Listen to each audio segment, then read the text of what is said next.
The story begins with a man, severely injured, sitting on the ground, staring at his friend, Luo Wei.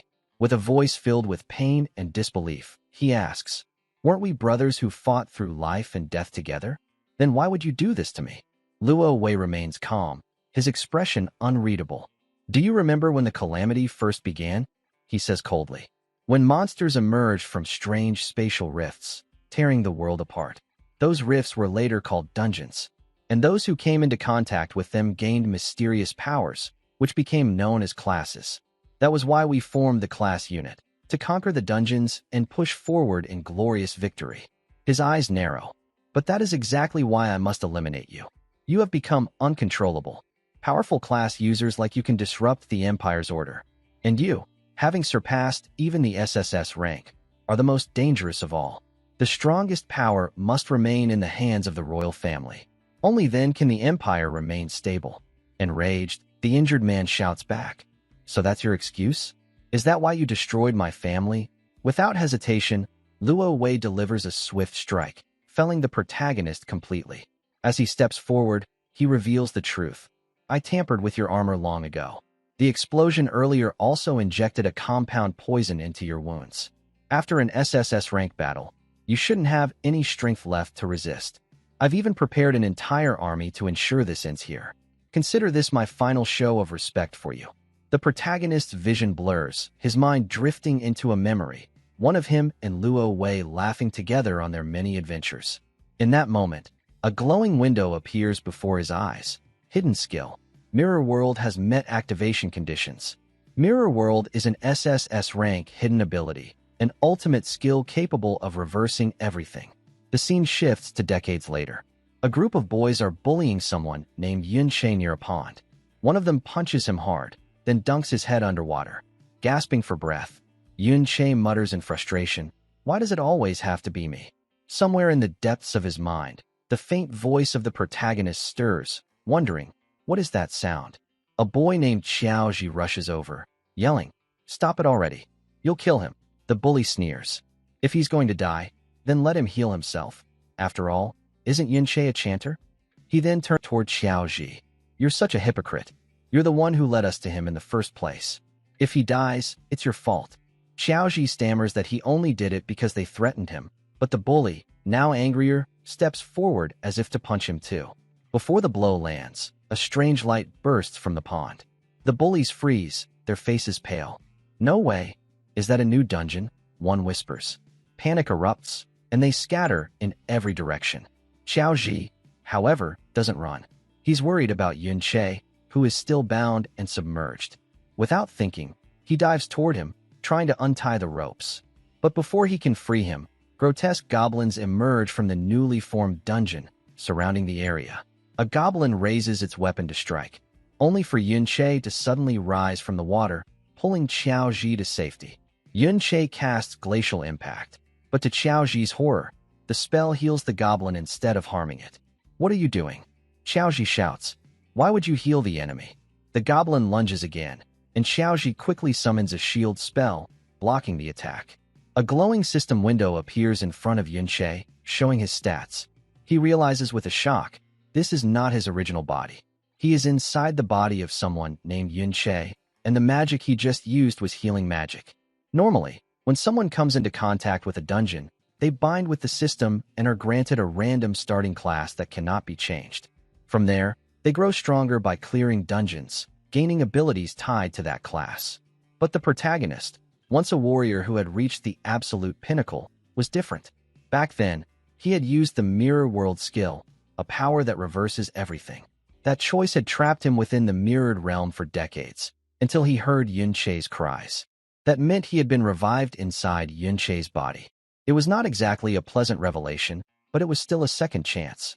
And for that, he silently thanked Yun Che for unknowingly giving him the opportunity to exact his revenge. Meanwhile, Xiao Ji calls out urgently, "Yun Che, the monsters are swarming us. I can handle 3 at most. You need to do something." On the other hand, Yun Che thinks to himself, "This body is far too weak. Even these low-level monsters are beyond me." At that moment, a glowing system window appears, displaying a list of the skills available to him. The protagonist scans through them, and quickly realizes that most are utterly useless. A chanter? He thinks with a frown. The class is far too niche. Its strengths lie entirely in support roles, and even there, it's outclassed by other classes. No wonder it's always been looked down upon. With the protagonist's old combat instincts still intact, Yun-Che manages to hold out for a short while, but he knows he needs a solution fast. If he runs out of mana, it will be over. That's when he decides to attempt using Mirror World, the hidden skill, his only real hope. Dodging a monster's strike, Yun-Che steps forward, thinking, how exactly does this skill work? He tries activating it directly on the monster, but a notification flashes. Activation failed. Conditions not met. What conditions? He mutters internally. Is my level too low? Or does it require an actual mirror? He tries again, this time targeting the monster's reflection in a pool of water. Another notification appears. Skill failed due to insufficient level. Realization strikes him. Mirror World requires a reflective surface to activate. That explains part of it, but the level restriction is still a problem. Perhaps he can try a different target. He focuses on the monster's sword, but once again, insufficient level. Meanwhile, Xiaoji shouts, stop wasting time with your useless skills. I can't hold out much longer. Before Yun-Che can respond, a towering figure emerges from the dungeon. A level 10 overlord, Wraith Demon, with HP 1,680 and MP 100. Xiaoji's face pales. We're doomed. An elite like that requires at least level 10 to defeat. Suddenly, an army of demons pours out behind it, surrounding them. Xiaoji is in shock, but Yun-Che, desperate, tries Mirror World on a small pebble. Still insufficient level. The army charges straight at him. Yun-Che grits his teeth. Not even a rock. Is the level gap really that huge? In a last attempt, he targets Xiaoji's makeshift barrier with the skill. This time, the window reads, cannot reverse other players' skills. Then, an idea clicks. If I can't reverse someone else's skill, can I reverse my own? He quickly activates one of his own abilities, Entangling Vines. The system reacts immediately. Skill reversed, Chaotic Thorns unlocked. The transformation is instantaneous. Vines erupt from the ground. In a single strike, every surrounding monster is taken down, except the boss. The Overlord roars and lunges for Yun-Che, but before it can land a blow, another monstrous figure appears and smashes its fist into the boss, killing it instantly. Xiaoji stares, stunned. What just happened? Meanwhile, Yun-Che studies the system notifications. The reversal has completely altered the skill's effect. Instead of immobilizing enemies, it now inflicts confusion. Original skill, Entangling Vines, cost 10 MP. Vines entangle a single enemy, low chance to immobilize. Reversed enhancement, Chaotic Thorns, cost 10 MP. Thorns lash a target, low chance to inflict confusion. Confusion causes afflicted units to attack random targets. A status window appears, confirming confusion-afflicted units will attack random targets. A slow smile spreads across Yun-Che's face. A useless skill, turned powerful after reversal. His mind races. If this works on one ability, what will happen when I reverse the rest of my skills? Yun-Che muttered to himself. Mirror World truly lives up to its reputation as an SSS-Rank hidden skill. It didn't simply reverse skill effects. There was clearly an overall enhancement as well. If he had used the original, unreversed version of Entangling Vines, not only would the success rate have been low, but the restraint duration would have lasted barely a single second, never reaching the potency it now displayed. As he pondered this, another system window appeared, listing his available skills. One caught his attention, Empowered Strike, cost 20 MP, duration 30 seconds. Curious, Yun-Che activated Mirror World on it. A new, reversed skill formed instantly, Trick Blade, cost 40 MP, duration 60 seconds. A smirk spread across his face as he unsheathed his sword. Trick Blade. He quickly realized that with each skill usage, his attack power would increase by 10%. Just by activating any ability, he could trigger the effect. Its potential was extraordinary. Another notification flashed, level up. Yun-Che glanced around and realized that many monsters had been slain in the chaos of infighting, their deaths granting him a significant amount of experience. One of the surviving monsters lunged at him. He raised his weapon, blocking the strike with ease. Perfect timing, he thought, his smile widening. Leveling up had fully restored his MP. It was time to put Trick Blade to the test.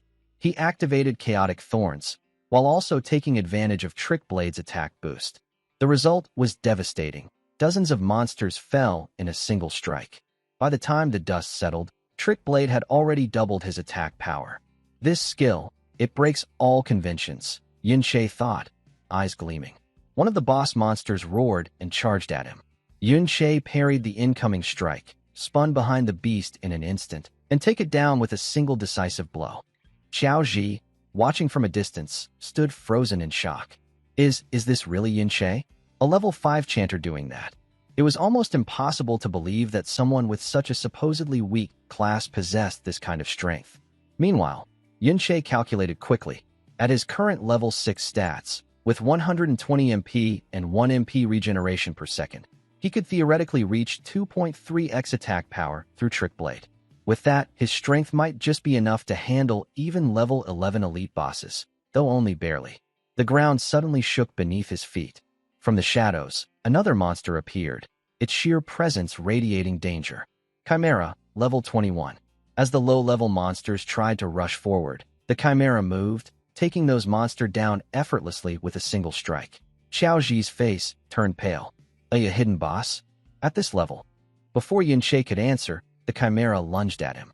He immediately cast Chaotic Thorns to halt its movement, but the skill failed to restrain the beast.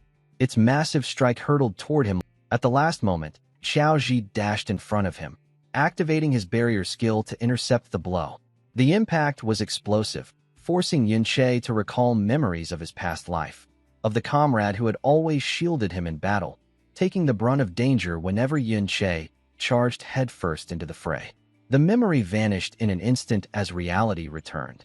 Xiao Ji's barrier shattered, and his body was sent flying into a nearby wall. Shocked by the sight of Xiao Ji being slammed into the wall, Yun-Che rushed to his side without hesitation.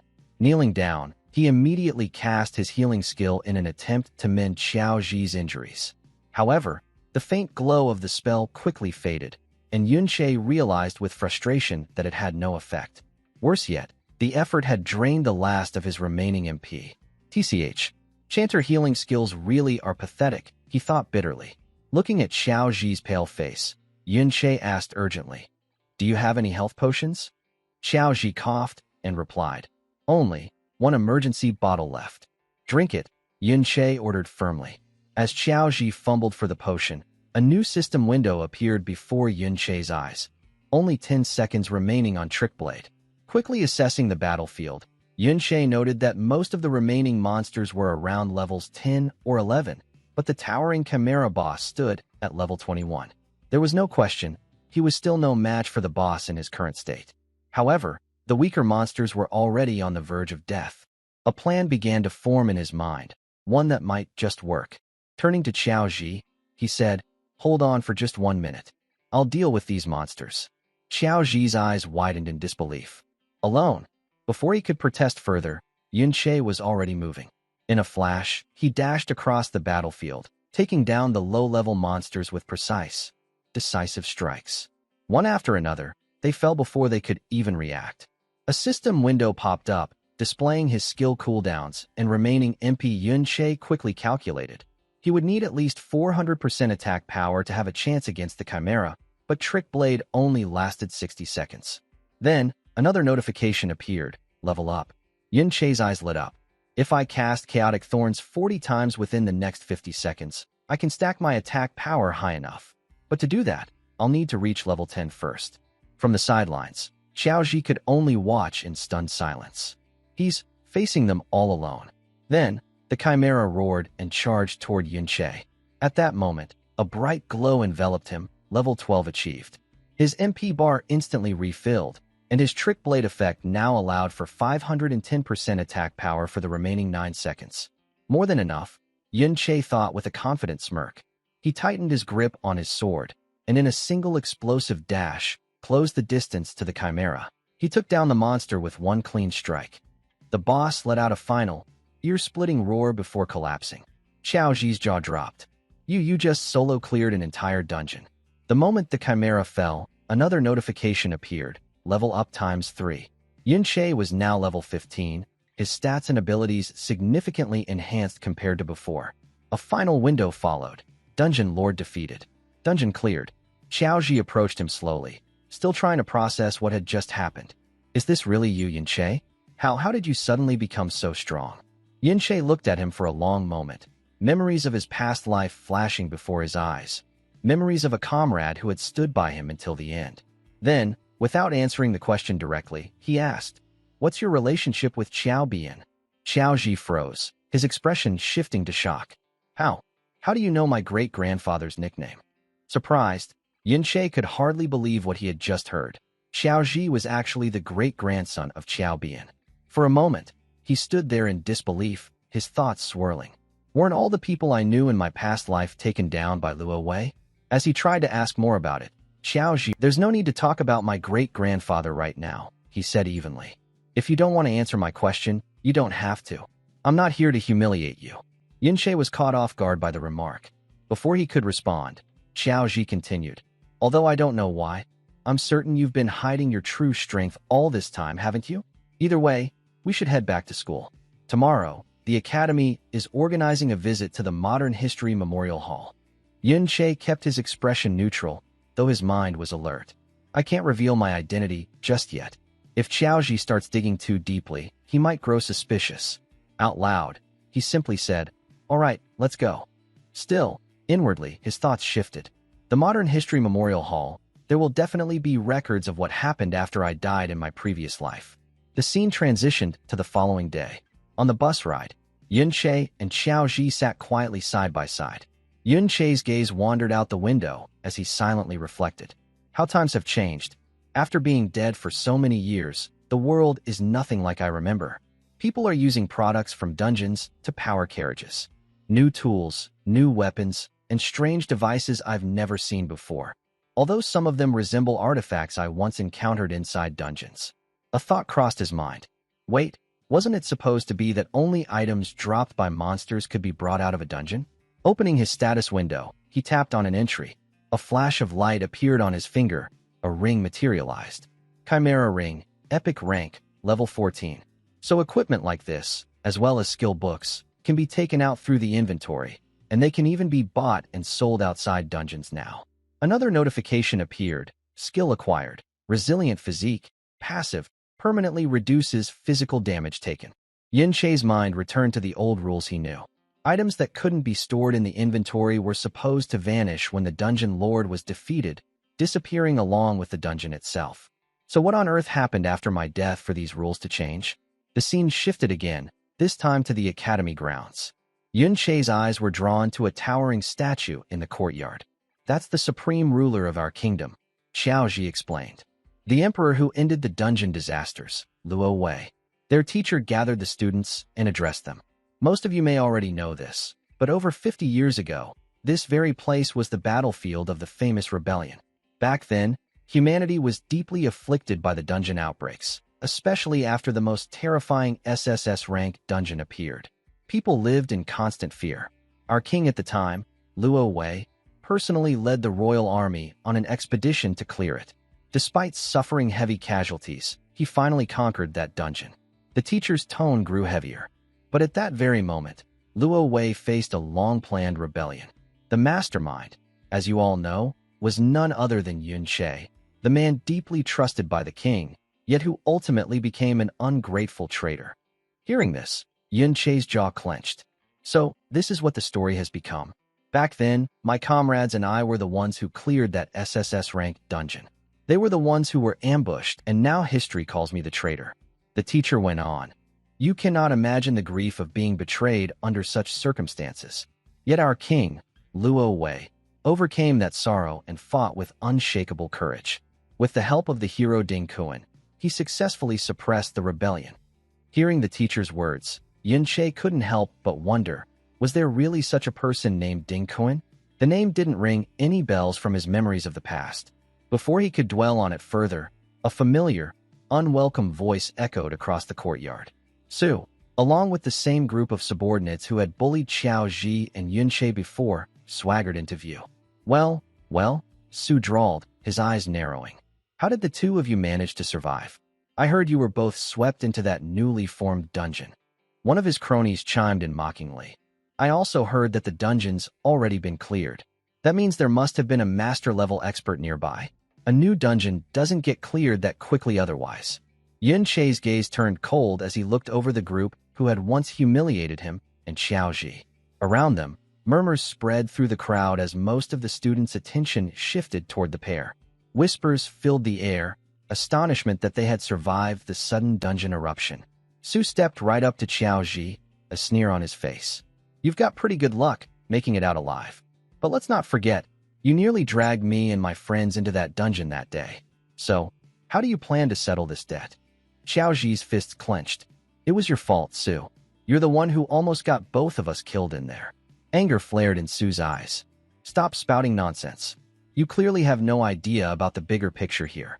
He jabbed a finger toward the large statue dominating the courtyard, a depiction of the hero Luo Wei. At the statue's base was a carved relief showing Qiao Ji's ancestors bowing before Luo Wei. That traitor Qiao, Su said, is your ancestor. And I won't stand here and let the descendant of a traitor insult me. His voice rose, loud enough for the entire courtyard to hear. You can insult me all you want, Qiao Ji, but I will never allow you to insult my ancestors. The crowd's attention sharpened, students whispering excitedly as they began connecting the names. They recognized Su immediately. He was the grandson of the revered hero's bloodline. And Xiaoji, the descendant of the so-called traitor. Whispers turned to accusations. His ancestor was responsible for taking down so many people. If the hero hadn't stepped in back then, who knows what would have happened? Su pressed on. I don't care what you say behind my back, but how dare you insult my ancestor to my face? At that moment, a teacher stepped in, his expression stern. Xiaoji, he said gravely, I will speak a few words of justice here, and my judgment is that you should apologize to Su. Xiaoji froze, stunned. Apologize? For what? Su took a step closer, his grin smug. You heard him. Apologize now, or should I teach you a lesson in front of everyone? No one here is going to help a traitor. My ancestors were heroes. How could I possibly be in the wrong? The tension in the air grew thick as Su raised his fist, ready to strike. But before the blow could land, a blur of movement cut through the space between them. Yun Che stepped forward and, with precise force, kicked Su squarely in the chest, sending him staggering back. Xiaoji stared, wide-eyed at the sudden intervention. Yun Che's voice was low but laced with fury. Does the so-called hero's family have so much free time that they can't even discipline their own children? All around the hall, the students stared in disbelief. They recognized Yun Che instantly, but something about him felt completely different. This was not the quiet, unremarkable classmate they knew. Yun Che had just dared to strike Su, the grandson of a national hero, and openly insult the hero's family. Some students whispered to each other, remembering that Yun Che had only been level 5, the weakest in their entire class. What happened to him? They wondered. How could someone like that dare to hit Su? Su slowly rose to his feet, smirking despite the blow. Yun Che, he said mockingly, you're in big trouble now. You should be grateful. I wasn't even coming after you. And yet you dared to attack me while I wasn't paying attention. At his signal, Su's subordinates rushed forward to strike Yun Che. But in the blink of an eye, Yun Che moved. His strikes were precise, brutal, and impossibly fast. In mere moments, every one of Su's men, and Su himself, were on the ground. The courtyard fell silent. The students were stunned. Su, the one they considered untouchable, had been defeated again, this time almost casually. Whispers rippled through the crowd. Did Su get weaker? One asked. How can a level 5 healer overpower him like that? Su's face twisted with rage as he scrambled to his feet. Without hesitation, he activated one of his combat skills, boosting his attack power by 25%. Flames flickered across his weapon as he summoned his fire-forged hammer. You're dead, he snarled, dashing forward. Yun Che met his charge head-on. His footwork was sharp, his movements confident. Before Su could swing, Yun Che closed the distance and landed a devastating punch. Su collapsed to the ground once more. The commotion drew the attention of a nearby security officer, who rushed forward. What's going on here? He demanded, his eyes widening at the sight of Su sprawled on the floor. The other students were still murmuring in disbelief. Su was beaten by a level 5 healer twice. The security guard turned to the supervising teacher. Fighting is forbidden inside the hall. What if the students damage something? Why can't you control them? The teacher's expression hardened as he strode toward Yunche. Insulting a hero wasn't enough for you? Now you've raised your hand against the hero's descendant. He drew his weapon, stepping into an attack stance. Yunche's gaze sharpened. In an instant, he was in motion. Steel clashed, and with a sharp crack, the teacher's weapon broke clean in two. Gasps filled the air. Let's not talk about who's right or wrong here, Yunche said coldly. You claim to be fair, teacher, but from what I've seen, you've only listened to Su's side of the story. Are you trying to favor the hero's family? The teacher's face darkened. Stop talking nonsense. But his eyes flicked briefly to Yunche's hand and froze. There was a ring there, one he didn't recognize. What kind of equipment is that? Although he hadn't used his full strength, his strike had been completely blocked. Yunche smiled faintly. Just a casual remark, teacher. I don't think you're that kind of person. The teacher stepped back slightly, schooling his expression. I will investigate this conflict thoroughly. The students buzzed with shocked whispers. Not only had Yunche beaten Su, but he had also blocked the teacher's attack. Inwardly, the teacher's thoughts churned. Where did he get that equipment? Does he have a powerful backing? A notification appeared in Yunche's vision. Chimera ring, damaged. He sighed inwardly. Even though it's good quality, it's still just a drop from a level 21 dungeon lord. It's far too much of a stretch to use it against a level 35 teacher. Aloud, Yunche said. As punishment, teacher, you should expel both Xiao Ji and me from the hall. Without waiting for a response, he turned and walked out. Come on, Xiao Ji. Still stunned, Xiao Ji followed him out, leaving the students to murmur among themselves. How did Yunche become so powerful? Inside the hall, the teacher called for one of the students to heal Su. Meanwhile, walking through the academy grounds, Yunche's expression darkened. So no one survived after all. He glanced at Xiao Ji. If I ask him now, he'll answer without thinking. Xiao Ji, Yunche said, my own history isn't exactly glorious. Can you tell me the details of that so-called hero Ding Kuan? Xiao Ji nodded. Back then, it said the hero discovered the great villain Yunche's conspiracy in advance. He laid an ambush near the SSS-Rank dungeon to provide support, and that's how he resolved the entire rebellion crisis. Yunche's fists clenched at the words. Xiao Ji went on. Hero Ding Kuan aspired to solve the dungeon crisis from a young age. He trained hard all his life for it. After being promoted by the king, he fought all over the country for years, saving countless places from disaster, like the famous Great Cataclysm of Winterfell City. Hearing that name, Yunche remembered the bitter cold and the hordes of monsters he himself had defeated in that very battle. He asked slowly, and the sword in the hero's statue? That's the flowing cloud sword, Xiao Ji replied. It's said to be the very weapon the hero used to take down the traitor Yunche. It's considered a top-tier artifact. A dangerous glint entered Yunche's eyes. So not only did Ding Kuan steal my glory and achievements, he even took my sword. The first person I'll kill will be Ding Kuan. The scene shifts to the gates of the Ding family compound, where several hunters stand guard. Their armor gleams under the sunlight, their postures disciplined, weapons at the ready. Suddenly, a faint disturbance catches their attention. They turn sharply, scanning the perimeter. It's only two figures. One of the guards relaxes almost immediately, muttering to the others, just a couple of kids. On the other hand, Yunche studies them with sharp eyes. They're far more alert than the average guard. Is that one of them a wanderer with the scout skill? As the two move forward, Xiao Ji leans closer and whispers, we should leave. There are too many guards here. Even if we could sneak in, the moment Ding Su returns, we're finished. Yunche doesn't reply right away, his thoughts turning over in his mind. Of course I want to confront that so-called hero Ding Kuan directly, but according to Xiao Ji, Ding Kuan spends almost all his time in a high-level dungeon. Unlike in my past life, I can't enter or leave dungeons freely anymore. The high-level ones are under strict military control, and I'd need a special pass to get in. That thought sparks another idea. If Ding Kuan's family has that pass, it might be stored here. Yunche glances sideways at Xiao Ji. Do they really need this many guards? They're just one branch of Ding Kuan's descendants. They're descendants of a hero, Xiao Ji replies, as if that explains everything. And they have a dungeon right here on their property. Yunche raises an eyebrow. They keep a dungeon at home?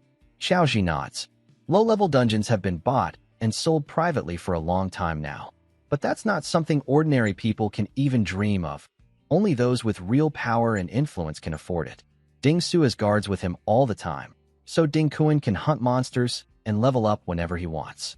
But for students like us, the only time we can fight monsters is during the school's dungeon practicals, and even then, we have to fight for the chance. Yinche shakes his head slightly. This era really has changed. So you're telling me that the richer and more powerful someone is, the faster and higher their level climbs. Of course, Xiao Ji says matter-of-factly. An ordinary person graduating from school is usually level 15 to 20. After that, most don't have access to dungeons, so they stay at that level for life. If someone lands a job related to dungeons, like a miner or a ranger in a national dungeon, they might reach the low 30s by middle age. The guards here, for example, can use the hero's family dungeon, so they're probably around level 30 already. To go higher, you'd have to be conscripted into the army, or get into an official organization like a major guild or a military academy through the school's assessments. Only then can you enter higher-level dungeons and keep leveling up. Yunche listens silently, but his mind is already set. If I want to get stronger, that pass is essential. Xiaoji urges again. Let's just go back. The level gap is too big. No matter how skilled you are, you're no match for those guards. He's right. Yunche admits to himself. With my current strength, I'm far from ready to take down Ding Kuan, let alone the Supreme King, Luo Wei, who is surrounded by layers of protection. But then his eyes narrow. Still, scouting skills that appear around level 30 are small area skills. Eagle Eye, enhanced hearing, things like that. They can't cover the entire mansion around the clock. And this isn't a life-or-death dungeon run. The guards are complacent. That's all I need. Xiaoji frowns. Complacent?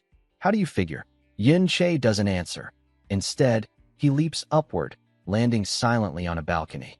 Compared to the nearly flawless dungeon defenses in my past life, this is far more relaxed. But Xiao Ji is not convinced. Even if you could get inside a privately owned dungeon like this, they could kill us both without consequences. Yin Che suddenly grabs Xiao Ji's shoulder and locks eyes with him. Do you want to change your life? Xiao Ji's voice is firm. Of course I do. But that's only possible if I get into a guild. And if you do get into a guild, Yin Che presses, can you really change things? You're the great-grandson of the so-called traitor Xiao En. Do you think the world will just forget that? Xiao Ji falls silent. A person's destiny can only be changed in the present, Yin Che continues. Not by betting on a what-if you're not even sure about. Inwardly, his resolve hardens. At the very least, I won't let a dungeon like this, right in front of me, slip through my fingers. Yin Che turned to Xiao Ji. You decide for yourself, whether you want to follow me or not. Xiao Ji hesitated for a moment, his brows furrowing. Then, with a deep breath, he nodded. I'll go. I don't want to let you do this alone. Then keep quiet, Yin Che instructed. Inwardly, he analyzed the situation. There are no traces of a summoning-type scouting skill in use here. That means as long as we keep our voices down and stay out of the guard's line of sight, we just need to seize the right moment. I can get us inside easily. True to his calculation, they slipped past the perimeter without incident. Xiao Ji's eyes widened in disbelief. We actually made it in. Ahead of them stood a swirling portal. A dungeon entrance, Yin Che murmured. Underground layout. Its level is slightly higher than the last one we entered. They stepped inside. Yin Che glanced around, his instincts sharp. The monster count is low, he noted. Probably because the Ding family clears them out regularly. Up ahead, only 2 small mobs roamed the tunnel. Yin Che turned to Xiao Ji. Go on. Give it a try. Xiao Ji stared at him in shock. There's no way I can win against them. Try, Yin Che said simply. Reluctantly, Xiao Ji moved forward. The monsters immediately lunged at him, their claws striking against his shield. He managed to block, barely, but staggered from the impact. I can't believe I trusted you, he hissed over his shoulder. One of the monsters swung again, the blow nearly slipping past his guard, but Xiaoji twisted his body at the last second, narrowly avoiding the strike. Fight back, Yin Che called out, his tone calm but firm. How am I supposed to fight back? Xiaoji shouted, frustration clear in his voice. I'm watching you, Yin Che reassured him. Nothing bad will happen. Steeling himself, Xiaoji lunged forward and managed to land a clean hit. But the second monster came in from behind, forcing him to dodge again. From a short distance away, Yin Che observed quietly. As I thought, his talent is good. The problem is that he's timid and panics too easily, so he only dares to defend. but his subconscious sense of spatial positioning is extremely accurate. That's why, even though it looks like he's constantly in danger, his actual health loss is minimal. Xiao Ji, however, was sweating heavily. I can't hold out much longer. In that instant, Yun Che stepped forward, his blade flashing. With a single decisive strike, both monsters fell. For a brief moment, he thought of his past, of his old comrade. So, the great-grandson of my comrade has finally taken his first step. A system chime rang in the air. Xiao Ji, level up, level 7 achieved. Yun Che explained. Experience is distributed based on contribution. If you don't throw the monsters off balance, even if I kill them, you won't gain much EXP. The system also displayed a new loot drop for Yun Che, Resentful Blade. How do you usually allocate your attribute points? Yun Che asked. Other than spirit, Xiao Ji said, I generally add them evenly. That's not ideal, Yun Che replied. Shield bearers usually don't invest in agility. If I don't, Xiao Ji countered, it's hard to find a party at school. No one wants to wait for a slow-moving shield bearer. By the time I get to the monsters, they're already gone. Yun Che sighed. You need to think long-term. Advanced class promotions after level 60 have attribute requirements. For example, the Bastion Fortress class requires 60 stamina and 90 defense. You can't just add points randomly. Xiao Ji scoffed. The highest an ordinary person reaches in their lifetime is level 40-something. Why would I think about level 60? That's S-rank territory. Yun Che stepped closer, his voice steady. From now on, you can start thinking about S-rank, and even beyond S-rank. Xiao Ji blinked, taken aback. But then his expression shifted, surprise giving way to determination. Inwardly, Yun Che's own thoughts were already shifting. That being said, I should also start planning my own class advancement. My support class only became viable again because of the hidden skill Mirror World. If nothing unexpected happens, I'll probably change too. A chime interrupted his thoughts. System notification, Mirror World, level 1. Defeated monster. Gained 2,000 experience points. Yun Che's eyes widened slightly. So, Mirror World can level up as well. Yun Che strikes the zombies with his blade, then takes down another zombie as well. The system notifies him that the Trick Blade's ATK has increased up to 70% duration. The defeated zombie still attacks Yun Che, making him wonder if it is still alive as he dodges. It is the level 17 zombie Greed Demon. Yun Che strikes it again, but his ATK boost disappears. He realizes that the Trick Blade's duration has ended, and even though the skill is powerful, it has too short a duration. He finally kills the zombie Greed Demon and sighs, thinking that his current stamina doesn't allow him to fight for long. Yun Che's level increases by 1, making him admit internally that leveling up like this is already much quicker. He has gained a total of 2 levels, now reaching level 17. The system shows him his stats and notifies him that he has killed the zombie elite, obtained loot converted to Mirror World element, and gained an increase in Mirror World EXP. Yun Che thinks that by killing these monsters, he gains Mirror World EXP. Suddenly, he notices something and jumps up onto the higher rocks. Below, he sees a group of Ding family guards patrolling the area, making him wonder if they have noticed intruders. Xiao Ji suggests falling back since the number of monsters has already dropped. Yun Che agrees with him in his head, thinking that while fighting he also needs to watch out for the guards, and with his Trick Blade's boost duration still limited, he concludes he shouldn't go further. He thinks further that according to the skill book he just obtained, not every reverse skill is useful in combat. He looks at his Mirror World skill description and stats, noting that he still needs 30% more to level up this skill. He thinks that even at level 1 the skill is already strong, which leaves him wondering how powerful it could become after leveling up. He stands up, imagining that after killing the dungeon's boss, he could level up his Mirror World skill. Since there's less possibility of leveling this skill in other dungeons, he decides to check the central area's boss. Yun Che and Xiao Ji start walking toward the central area. Yun Che notices the frequent use of detection skills in the area, such as Rat Spirit Summon and Owl Summon. While walking, Yun Che spots the dungeon boss, chained up with multiple restraints and surrounded by many guards. Xiao Ji says it's his first time seeing a controlled dungeon boss. He adds that the school dungeon boss is usually guarded by teachers and notes that the chains holding this dungeon boss seem like high-level equipment. Yun Che stays silent, thinking that attacking the dungeon boss is risky since it's surrounded by so many guards. He knows he can't kill the boss while it's under siege. Instead, he decides to knock out the guards first and attacks one guard using his trick blade. The guard falls to the ground, and Yun-che removes his hood, saying that he will interrogate him for information. He orders the fallen guard to answer everything he asks. The guard, terrified, asks what Yun-che wants to know and promises to tell him everything, admitting that what the Ding family gives him is not worth dying for. Yun-che freezes for a moment, then decides to ask him about his main objective. The guard, trembling in fear, hesitates but then confirms about the Hero Dungeon Pass. He adds that these are common, as his old master has many of them piled up in his study. The guard smiles, assuming Yun-che is just a fan of the hero grandpa. Yun-che's aura intensifies in rage, and the guard yells that he is speaking the truth. He explains that he has seen his old master taking the passes from the study to leave with the guard captain. He also remarks that those passes are only for temporary use and are unregistered, so without internal assistance, anyone using them would surely get questioned by the guards later. Yun-che grabs the guard by his collar and tells him not to worry, instructing him to empty his system inventory. After some time, Yun-che, still holding the guard by the collar, and Xiaoji come out of the dungeon and enter the Ding family compound. Yun-che, with the guard in hand and a chanter skill book, asks the guard if he only possesses this book. The guard nervously confirms.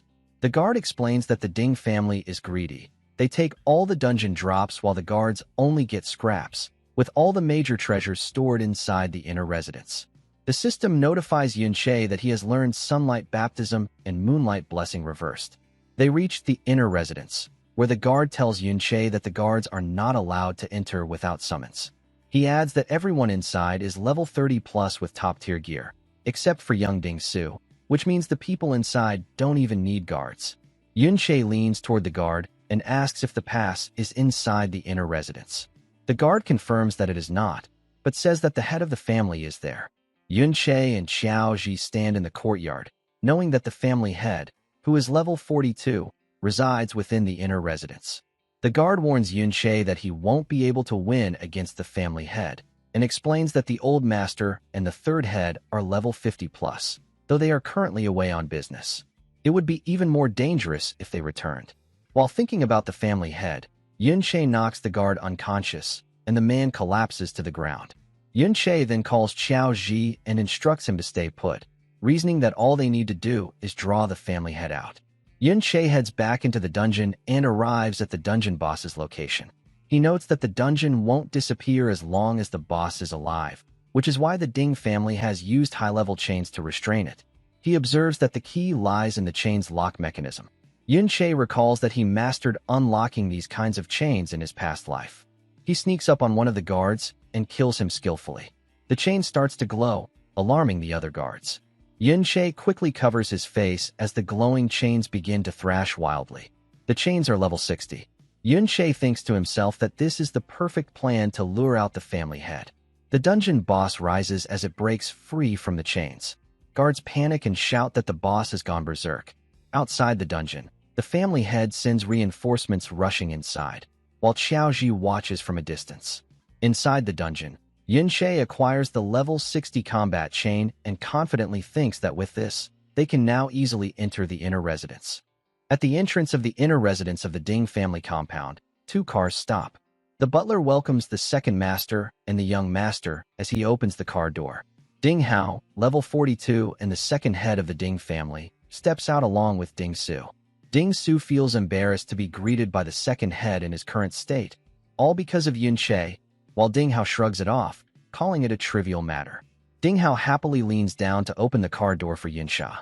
Yun-sha, accompanied by a black-haired girl, steps out of the car. Ding Hao welcomes them to his house, but a servant standing ahead bows nervously.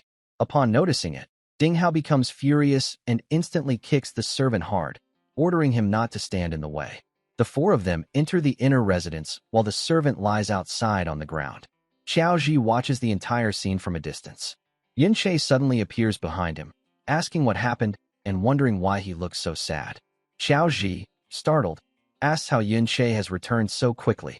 Yun-che explains that the dungeon lord is not easy to defeat even at level 30, so without him needing to make a move, it will take the Ding family a long time to bring it down. Yunche again asks Xiao Ji what he saw. Xiao Ji points toward the servant in the red shirt and says that he is his youngest uncle, Xiao Li, level 17. Yunche silently listens as Xiao Ji continues, saying that when Yunche rebelled in the past, his family had already been taken down. That meant they did not have to endure further humiliation afterward. Yunche gulps. Xiao Ji continues, explaining that ever since then, the Qiao family has borne the empire's hatred continuously. Under the secret instructions of the hero Ding Kuan, they were mistreated more and more until they ultimately decided to become servants of the Ding family. The Qiao family was forced to appear from time to time to showcase the hero family's so-called power and benevolence. Biting his lip, Xiao Ji says that the Qiao family can only watch the Ding family's expressions to survive and continue their miserable lives. He recalls how his father's generation had also tried to change things, but the result was tragic. His father lost his head and became a madman. Yunche clenches his fist in silence while Xiao Ji wonders if following Yunche was truly the right choice. Yunche steps past him, saying he needs to go inside. Xiao Ji instantly shouts that Ding Su's father is present, fully equipped at level 42, and if he notices Yunche, it will mean death. Yunche firmly responds that during times when dungeons are being controlled, if one doesn't take risks, then there is no hope of changing their lives. He tells Xiao Ji that if he hesitates, nothing will ever be achieved. Yunche turns to face him and offers his hand, telling Xiao Ji that this is his chance to change his life, but the decision must be his. He won't force him to fight. Frightened, Xiao Ji says that the Ding family is far too powerful and has immense influence. He questions if they can really go against them. Yunche, readying himself, says that he wants to fight not just the Ding family but the entire empire. With that, he leaps into the air, leaving Xiao Ji behind. Inside the inner residence, Ding Hao is sitting on the sofa. He asks his maid how the dungeon boss managed to break free from its chains. Yinsha addresses him as her uncle and asks if they came at a bad time. Ding Hao smiles, denying it, and says his older brother will take care of it. He remarks that a small dungeon like this is not more important than her. He adds that after hearing about her visit, his father and third brother immediately began heading back, and managing this situation will be easy. They have even reported it to Hero Grandpa, who can't wait to meet her. Up above, Yunche hides in the balcony, listening. He wonders who this Hero Grandpa is. Could it be Ding Kuan? Yunche remembers that a pass is needed to enter the hero's dungeon, and now he starts wondering about Yinsha. The way she is being treated makes him certain her status is high. Thinking about her surname, Yun, he notes that they share the same surname and questions whether it is really just a coincidence. Yunche moves from there while reminding himself to focus only on the pass, while the black-haired girl notices something from below. The maids continue to chatter as Yunche slips through a door and enters a room, arriving at the study. At that same moment, the family head along with his subordinates returns from the dungeon. The family head remarks that they have finally suppressed the dungeon boss, adding that it was being released with an evil intention, but they were unable to find any traces of the person responsible. He states that no one would take such a huge risk just to get their hands on high-grade equipment. The family head immediately orders the house to be covered, and his guards quickly follow. He thinks to himself that they cannot allow any accident to happen, especially since Yunsha has finally come to visit them. Inside the study, Yunche opens the drawers but finds nothing. He recalls what the guard he interrogated earlier said, that there were plenty of passes stored there. Yunche then uses his skill phasing to open a locked drawer. Inside, he discovers a diary, which he curiously picks up. In an instant, the diary and other books transform into high-quality skill books. The system displays the description of these books. They reduce the speed of enemy units within a 20-meter radius by 20%. Meanwhile, the Ding family guards surround the inner residence. Xiao Ji, hiding among the plants, trembles as he notices all the guards have gathered there. He wonders if they have been discovered. Fear grips him as he thinks that if Yunche doesn't come out soon, he himself will surely be killed. Cold sweat runs down his face as he remembers how his father and uncle died. He fears that if they catch him, the Ding family will gain yet another excuse to humiliate what remains of his family. Clenching his fists, he decides to save himself by slipping away quietly. Just as Xiao Ji nervously starts to move, a guard begins walking in his direction. At that moment, Xiao Ji recalls Yunche's words about helping him change his life. With desperation, he screams loudly, drawing the guard's attention. Instantly, several guards rush toward Xiaoji. As he runs, he secretly hopes that Yunche escapes while he leads the guards away. Inside, Yunche smashes through a window, shattering the glass as he leaps outside the inner residence. Hearing Xiaoji scream, he smiles, realizing that Xiaoji has finally made up his mind to fight back. Moving forward, Yunche deliberately yells at the guards, claiming that he has obtained the chains and skill books, provoking them to chase him and reclaim the items. The guards immediately start running after him. Yunche activates his slowing aura, which reduces the speed of enemies by 20% for 60 seconds, and then follows it with his accelerating aura, boosting the speed of friendly units by 30% for 60 seconds. The family head, upon realizing what is happening, orders his second and third squads to return immediately to protect the dungeon boss. He declares that the intruder is not heading for the exit but for the dungeon itself.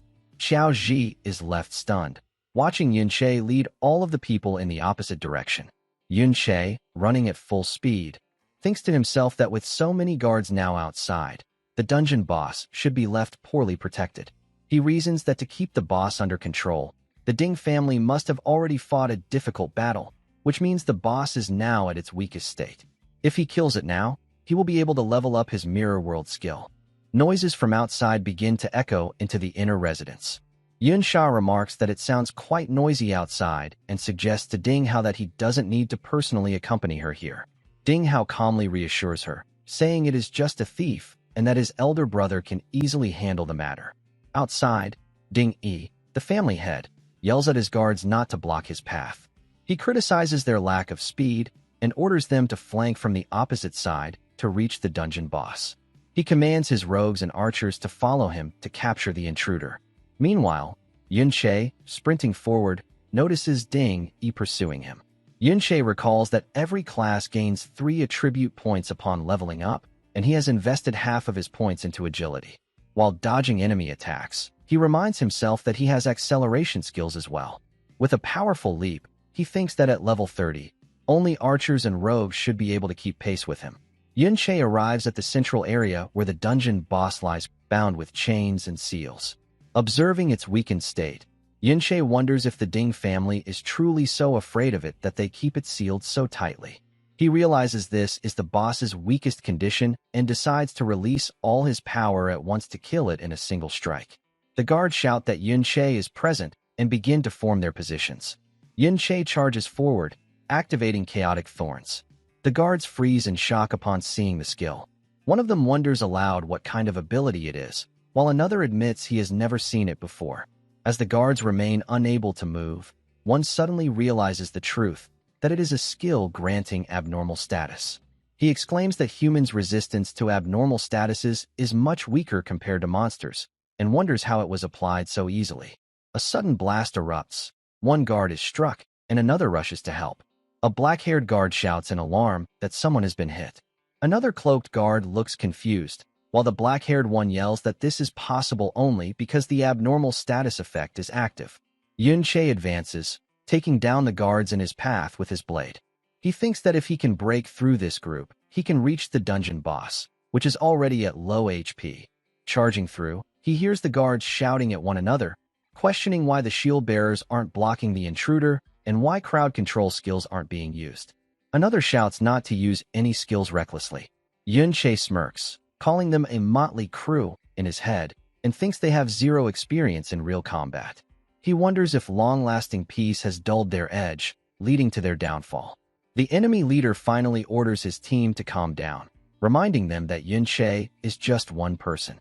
As long as they overpower him together, he will fall. At that moment, Ding Yi arrives and commands his men to stop Yunche. Fully equipping himself, he leaps forward with his blazing axe, fire swirling around him. Yunche braces himself, preparing to counter. He decides to use the level 60 combat chains. He knows his level is not high enough to equip them properly, so he cannot gain their full stats, but he can still wield their raw power. As he steps forward, a massive purple skeletal arm appears around him, gripping the glowing chains. With immense force, Yunche strikes, his skeletal arm colliding with Ding Yi's beam of flames. The blast redirects toward the dungeon boss's seal, breaking through and striking the boss directly. Yun Che shouts in triumph, thanking Ding Yi for the final push, while Ding Yi can only scream back in rage. Yun Che strikes at the dungeon boss from multiple directions as the guards watch in disbelief. The boss falls down defeated. The system notifies Yun Che that he has gained 3 levels, reaching level 20. His mirror world experience points max out, and his skill upgrades. Ding Yi grits his teeth, gripping his weapon in fury, and orders his guards to capture Yun Che. They all rush forward, but before Ding Yi can land a strike, Yun Che activates his mirror world skill. In an instant, he vanishes, leaving Ding Yi screaming in frustration. Now within the mirror world, Ding Yi and his guards are also present, but they stand frozen like statues, unable to move. As Yun Che looks around in awe, the system notifies him, mirror walk activated. Remaining time, 29 minutes, 51 seconds. Yun Che wonders if this is truly the world inside the mirror. Yun Che touches a guard, and his hand passes straight through the body as if it were made of smoke. This makes him think that everything here is reversed left and right compared to the real world, and to him, these guards appear more like illusions. He sits down and holds a mirror shard, realizing he was wrong to think they were just illusions. When he lifts the shard, the system notifies him that he can bring the mirror shard out into reality. Yun Che wonders if, after his mirror reversal skill reaches level 2, he will be able to bring other things out of the mirror world as well. He raises his hand to open his stat window, curious to see if the system interface also changes here. Checking his skill list, he notices that some of the skills are not yet activated. He also finds a section labeled base skills, which are not yet learned. He realizes this list shows the reversed forms of all skills, and he concludes that he must learn the base skills in the real world in order to activate their reversed versions here. He thinks that level 1 of mirror reversal was just a simplified version compared to level 2. As he scrolls through his skills, Yun Che begins thinking ahead, selecting strong skill combinations in advance so he can plan for his future class progression. Suddenly, he turns his head, noticing something strange. Floating in the air are several soul-like forms. He wonders if they are really souls and questions whether others exist here as well. One of these soul-like forms suddenly transforms into a skeleton engulfed in green flames, rushing toward the ground where Yun Che is standing. Yun Che wonders if it has turned into an undead creature. Gripping his blade tightly, he strikes at the flaming skeleton from several angles. To him, the creature doesn't feel particularly strong. A system window pops up, catching his attention. The system asks if he wants to form a contract with the soul. It explains that after forming a contract, the soul can leave the mirror world and fight beside him. Its maximum level is 15, equal to Yun Che's current level, and he can form up to 20 contracts in total. Yun Che realizes that he can take souls out after defeating them. He concludes that the mirror world doesn't just allow him to extract stones and items, it even lets him bring the undead into the real world. Looking up, he sees countless more souls floating above him and calls the discovery interesting. Meanwhile, in the real world, the guards emerge from the dungeon, now inside a cave, confused as to why the intruder hasn't appeared even though the dungeon itself has vanished. One guard wonders where the intruder could have gone, while another suggests it might be the work of a rogue stealth skill. A purple-haired guard scoffs while tossing his dagger, saying that stealth always has a time limit and cannot remain undetected forever. Ding Yi, furious, grabs the purple-haired guard by the head and pushes him aside, shouting that if it wasn't stealth, then what was it? He yells at all of them, demanding to know how they let the intruder escape when there were so many of them. He threatens that if they don't find the intruder, they will all pay for the dungeon loss. At that exact moment, Yun Che suddenly appears right behind them. Ding Yi and the purple-haired guard turn in shock to see him, while Yun Che calmly studies his system window. He notes aloud that the time limit of Mirror Walk has ended and wonders if he will return to his original place or if there are additional conditions. Ding Yi roars in rage, ordering his guards to capture him. Yun Che smirks, telling them to be patient. Leaning forward, he activates his skill, announcing that it's now his turn to return the favor after being attacked by all of them together. He summons the undead creatures he contracted, and the place fills with eerie green flames. Yun Che laughs coldly, telling them to taste his undead army. The guards, terrified, cry out in panic, asking what the creatures are and speculating whether they are ghosts. Ding Yi quickly calms them, instructing them not to panic, explaining that they are just undead monsters. He declares confidently that he has seen many in his lifetime. As one undead approaches a guard holding a shield, its status bar becomes visible. The guard shouts in relief that they are only level 20. Ding smirks, repeating that he told them to stay calm. He rallies his men, promising a bonus to anyone who catches Yun-Che, and the guards charge enthusiastically. But midway, they pause in confusion. They can't see Yun-Che anywhere. They begin shouting, wondering where he disappeared to. In truth, Yun-Che is already sprinting toward the cave exit.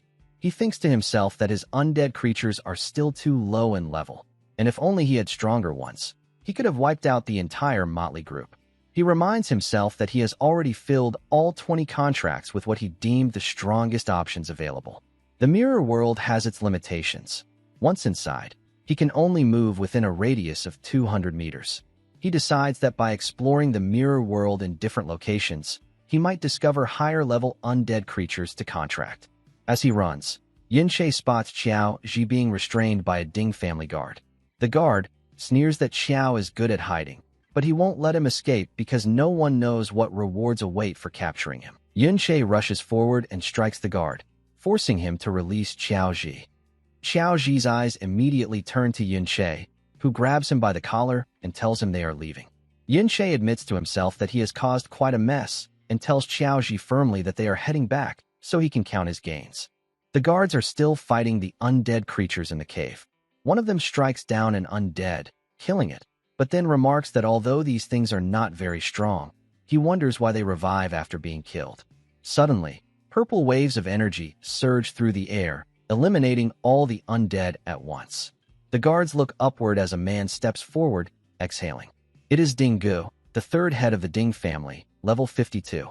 He explains that these creatures are being summoned. No matter how many times they revive, they consume magic points, and if they are killed enough times, they disappear completely. An old man with a beard asks if Yun Sha has left.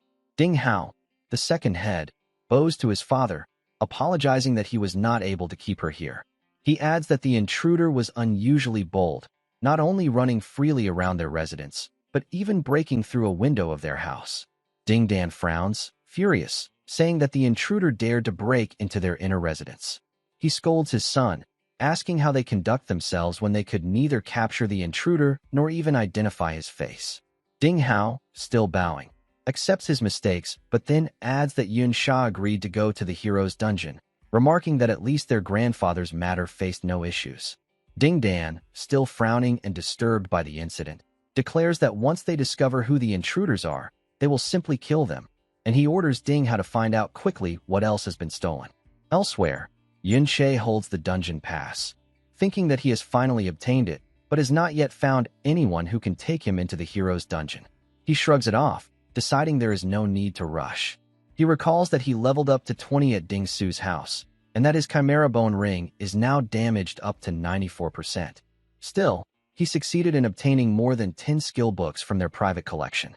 Holding one of the books, he notes that the chants are all support skills he can use to stack his attributes. With enough of them, he believes he can overpower others at his level by stats alone.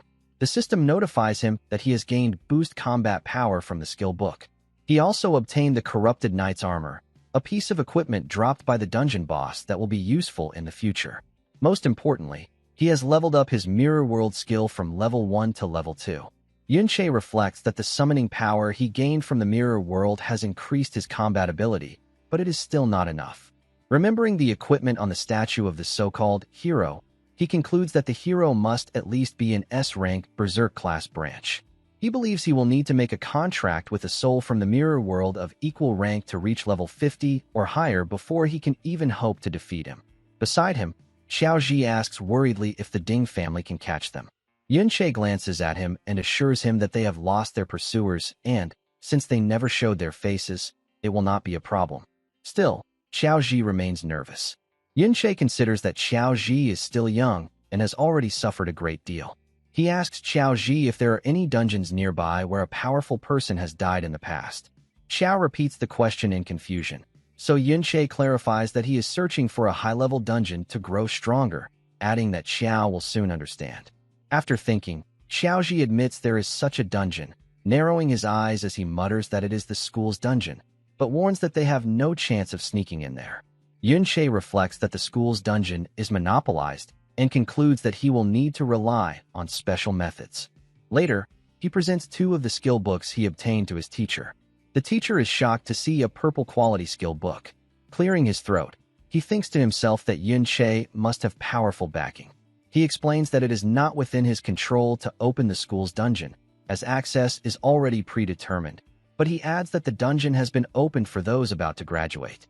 Juniors, however, are not normally allowed inside. Yun-Che smiles, and the teacher explains that if a student is extraordinary, he can join the expedition with a teacher's recommendation. He assures Yun-Che that he will do everything he can to secure him a spot. Later, at the entrance to the school's dungeon, Yun-Che and many other students gather. One black-haired student remarks that this may be his last dungeon, so he will do his best to grind as many monsters as possible. His friend, wielding metal claws, adds that they wouldn't even have this opportunity without the hero's gift. The black-haired boy thanks the hero. Yun-Che, however, senses that something feels off about this dungeon. Their teacher steps forward and tells him that this valiant dungeon was gifted to the school by the hero. He adds that according to rumors, the hero once fought inside this dungeon, so there may be traces of him left there. Behind Yun-Che, Xiaoji stands gloomily, clenching his fists. He nervously thinks about the valiant dungeon, knowing it is the place where the hero valiantly killed the traitor Qiao-En. He debates whether he should tell Yun-Che the truth. The teacher gives a stern warning, saying the dungeon is very dangerous, and instructs everyone to take care and act within their limits. He then calls Xie, another student, and instructs him to take care of the group. Xie frowns and complains, asking how he is supposed to level up like this. The teacher shrugs it off, telling him to go, since the dungeon is already open. Xie mutters about having to look after juniors as he steps onto the stairs, grumbling that he now has to babysit 2 useless kids. Pointing at Yun-Che, he orders him to stay behind once they enter the dungeon, or else he will leave him there. Yun-Che and Xiaoji step up as well. Yun-Che thinks to himself that even though it is only a level 20 to 40 dungeon, it gives off a dangerous feeling. The students enter the dungeon and walk through a tunnel lined with glowing blue crystals. Xie notices Yun-Sha and Yun-Yun, wondering what they are doing there since their grades are lower. He then points at Yun-Che and Xiaoji, saying that they also have lower grades, before smugly suggesting that it would be better if Yun-Sha joined his side. The student wearing a battle mask interrupts Xie, telling him to stop dreaming and pointing out that Yun-Sha and Yun-Yun are already above level 30. Xie freaks out as the masked student adds that Xie isn't even on their level. Embarrassed, Xie waves his hand, pretending to acknowledge the point. Yun-Sha and Yun-Yun begin walking towards Xie, but instead of stopping near him, they pass by, leaving him stunned. They approach Yun-Che. At first, Yun-Che doesn't recognize Yun-Sha, but then recalls she was the guest at the Ding family, the one of high status, and wonders why she has come to him. He questions whether she knows the original owner of his body or if she is here to defend Ding Su. Yun-Sha tells him she saw him at the memorial yesterday, praising his movements and his distinct voice. Yun-Che, unable to fully understand her intent, assumes she is simply making casual conversation. Yun-Sha leans in, saying that was the reason she recognized him even amidst the sound of shattering glass. Yun-Che is stunned that she identified him from just the 2 sentences he shouted the day before. As she walks away, she changes her equipment and waves, saying her greeting is finished for today and that she and Yun-Yun will be going to explore. Yun-Yun also changes her equipment as she follows. Yun-Che stands still, reflecting that even though Yun-Sha recognized him, she chose not to expose him publicly and simply gave a subtle reminder instead. He wonders if Xing Hu might have also recognized their voices, but reassures himself that it will be fine as long as the Ding family does not pursue them anytime soon. He thinks that with his current leveling speed, he won't have to worry for long. Considering that Yun-Sha showed him kindness, he decides to give them a warning, telling Yun-Sha and Yun-Yun to be careful because this dungeon gives off a dangerous vibe. They both take his words seriously. Yun-Sha admits that since he mentioned it, she also feels something strange, but assures him that with her level, she won't face any real danger. She thanks him for the warning. A group of students nearby are stunned to see Yun-Sha acting so openly with him. One holding a staff remarks that she is usually distant, so why is she behaving differently with Yun-Che? All of them surround Yun-Che, asking how he knows Yun-Sha and if he can introduce them to her. Yunche brushes them off, saying they need to move forward. The students protest, asking how the two of them can go alone when the monsters here are at least level 20, warning that both of them will die, even to a basic monster. Xie interrupts the group, telling them to leave Yunche and Xiaoji alone. He reasons that if Yunche is close with Yunsha, that must mean he is also strong. One of the girls reminds them that Teacher Li instructed them to look after the juniors. Xie cuts her off, reminding them why they are really there, pointing out that the fewer people who know about this place, the better. He asks if they really want to share those precious crystals with Yunche and Xiaoji. He instructs his group to keep their distress flares ready and to ignore Yunche and Xiaoji entirely. Still, Xie is in a foul mood, fuming over how someone like Yunche could be close to Yunsha. Looking upward, he bitterly thinks that Yunche deserves to die for overestimating himself. At the entrance to the dungeon, Ding Su comes running toward a teacher. The teacher asks why he is there, and Ding Su demands information about the team that just went inside. The teacher asks what he wants, and Ding Hao, who is nearby, reminds Ding Su that just because Yunche beat him at the memorial doesn't mean he can blame him and Xiaoji for what happened today. He adds that he doesn't have time to deal with Ding Su's mess. Ding Su yells that he knows their voices and insists it was truly them who broke into their residence. Ding Yi adds that a student couldn't possibly have escaped from him and so many guards, while Ding Gu challenges Ding Su to prove that Yunche and Xiaoji are stronger than the guards, or else he won't help him. Ding Dan silences them all, reminding them that they are discussing business, and orders Ding Su not to disturb them further. Ignoring the warning, Ding Su grabs the teacher by the collar, demanding to know if Yunche and Xiaoji went into the dungeon, and resolves to enter it himself. Yunche strikes and takes down a level 20 monster inside the dungeon. Another monster appears and starts to fire its attack toward him, launching multiple laser beams. Yunche calls out to Xiaoji, and Xiaoji activates his surrounding shield on Yunche. The shield can only be used on one unit, lasts for 3 minutes, and grants 500 durability and 700 defense. Xiaoji cheers, seeing Yunche surrounded by golden flames. Yunche charges forward with his trick blade, boosted by Xiaoji's encouraging shout, which increases his power and speed by 5%. He leaps above the monster and strikes it down with his blade. After killing the monster, Yunche levels up to level 21.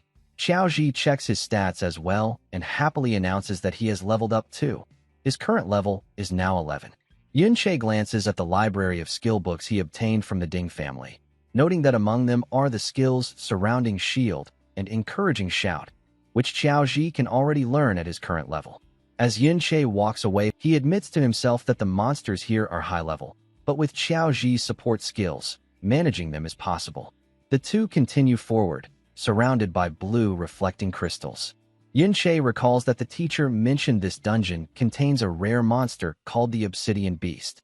Defeating it can grant the support type skill Gravitational Pull, a base skill already marked in his Mirror World list as a must-learn.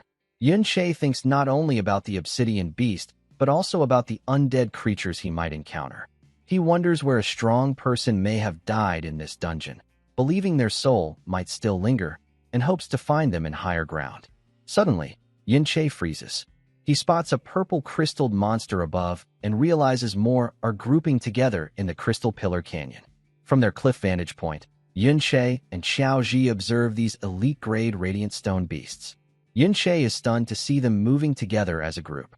He notes the monsters have already roamed up to 1 kilometer, far beyond the usual range, and realizes they are wandering type. Wandering monsters roam freely in dungeons, often appearing in the same locations, and are stronger than normal monsters. Gripping his blade, Yunche jumps down from the cliff toward the wandering monsters. He recalls that in the early days, when humanity was weak, encountering wandering monsters meant preparing for a brutal fight, since they could even leave the dungeon and cause catastrophic dungeon disasters. Yet, despite the danger, killing them provides far greater EXP and higher quality loot than normal monsters. Yunche strikes at an obsidian crystal wall monster, but quickly realizes these monsters are far too strong. For now, he decides only to examine them. As he studies the creature, he notices it has healed itself, making him wonder if it has a continuous healing skill. 2 more monsters step forward and unleash laser beams. Xiaoji immediately activates his shield around Yunche, but Yunche is struck by one of the beams, and he thinks to himself that their attacks are faster and more frequent than before. Even at full speed, he cannot dodge them all. Summoning his undead army, Yunche notes that his defense and HP have dropped dangerously low. If not for Qiao Ji's surrounding shield, he might have been severely injured. His undead creatures appear at level 23, but even they cannot hold back the Radiant Stone beasts. Realizing the monsters are too powerful, Yunche seizes an opportunity to retreat. He thinks to himself that while the monsters are slow, his HP and defense won't improve anytime soon. Reaching Qiao Ji, Yunche concludes that he needs a defense boost from Qiao Ji's level up to fight these monsters properly. He suggests that Qiao Ji target some normal monsters, startling him. At the low-level grinding zone, Qiao Ji, clad in armor, stands opposite a monster. Yunche recalls having seen many monsters from higher ground earlier, perfect opponents for Qiao Ji to level up on. Qiao Ji blocks the monster's strike with his basic shield, while Yunche reflects on the importance of shield bearers. They are essential as the first line of defense, allowing other units to attack safely from behind while absorbing the enemy's damage. Yunche smiles as he thinks that since Qiao Ji's last dungeon battle, all of his stats were put into defense, and he has also obtained the armor looted from the Ding family's guards. Now Qiao Ji has the core defense abilities required for a shield bearer, which makes it easier for him to block level 20 monsters' attacks. Yunche yells toward Qiao Ji to sink his body and steady his stance, instructing him to swing his shield in the direction of the attack. The durability of his shield drops less than before, so Qiao Ji happily tells this to Yunche. In the following moment, Yunche shouts at Qiao Ji to protect himself from the follow-up attacks, but Qiao Ji receives a powerful strike from the monster, slamming him into a large crystal. He groans in pain, so Yunche steps in and strikes the monster, freeing Qiao Ji. Yunche advises him to always pay attention to the enemy's next attack and to keep enough space to handle it by not overswinging his shield. Qiao Ji stands up and listens carefully to what Yunche is telling him. Yunche advises him to keep his body relaxed while staying alert, only tightening at the moment of defense. He thumps Qiao Ji's armor and tells him to continue. Yunche also reminds him that since he is behind his back, as a shield bearer, Qiao Ji must always be aware of his teammates' movements. Qiao Ji readies himself with determined eyes and defends against the monster's attacks with his shield, while Yunche counters with his blade. Yunche gives him a tip that when the difference in strength is not too big, then victory or defeat is only determined by techniques. After some time, Yunche and Qiao Ji are standing together after defeating the monsters they were fighting. Yunche levels up to 22 and thinks that now Qiao Ji can easily face enemies while gaining more EXP in return. Qiao Ji happily says that he has reached level 15, which means he can finally learn his new skill through a shield armor skill book. He learns it, while Yunche notes that this is the last skill book from which Qiao Ji can gain anything, the ones looted from the Ding family. Yunche further thinks that this skill will add outer armor to his summoned undead creatures, and the defense boost from shield armor will be more than enough to take down an elite-level wandering-type monster. At the Crystal Pillar Canyon, 3 of the teachers observe the elite wandering-type monsters.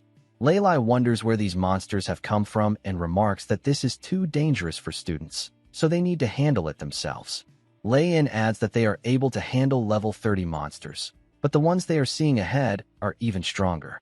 A flare is fired into the sky, and the teachers remark that it is a student distress signal. The teachers stand up instantly, and Leilai says that first, they need to rescue the students in need. Lei-In argues that if they leave the wandering-type monsters behind, then there are high chances that students may run into them. Zhuangzheng agrees and takes responsibility, saying he will stay there. Leilai prepares to leave as golden flames cover his body, and he says that Zhuangzheng will stay just in case. Yunche and Qiao Ji suddenly appear behind them. Yunche says that they will take care of this side and adds that the rescue signal could also be due to the wandering-type monsters, so only 2 teachers won't be enough. Leilai turns toward them, trying to know their identities, but Yunche begins to explain that these wandering-type monsters move slowly and have not detected them yet. If one watches from afar, then they will be absolutely fine. The teachers think for a moment and then decide to go. Leilai warns them that those monsters are extremely dangerous and instructs them not to act on their own. He adds that they need to hide themselves well because if they get spotted, it will be impossible to escape. Yunche, with confidence, says that it's the monsters instead who will not escape. Yunche strikes and takes down the monster. The undead creatures are also present, and Yunche sweats a bit when the monster begins gathering energy to attack. Xiao Ji calls out loudly, activating surrounding shield and shield armor to defend. A beam of light strikes one of the undead creatures hard. Yunche quickly strikes at the monster from different directions, and the monster takes damage.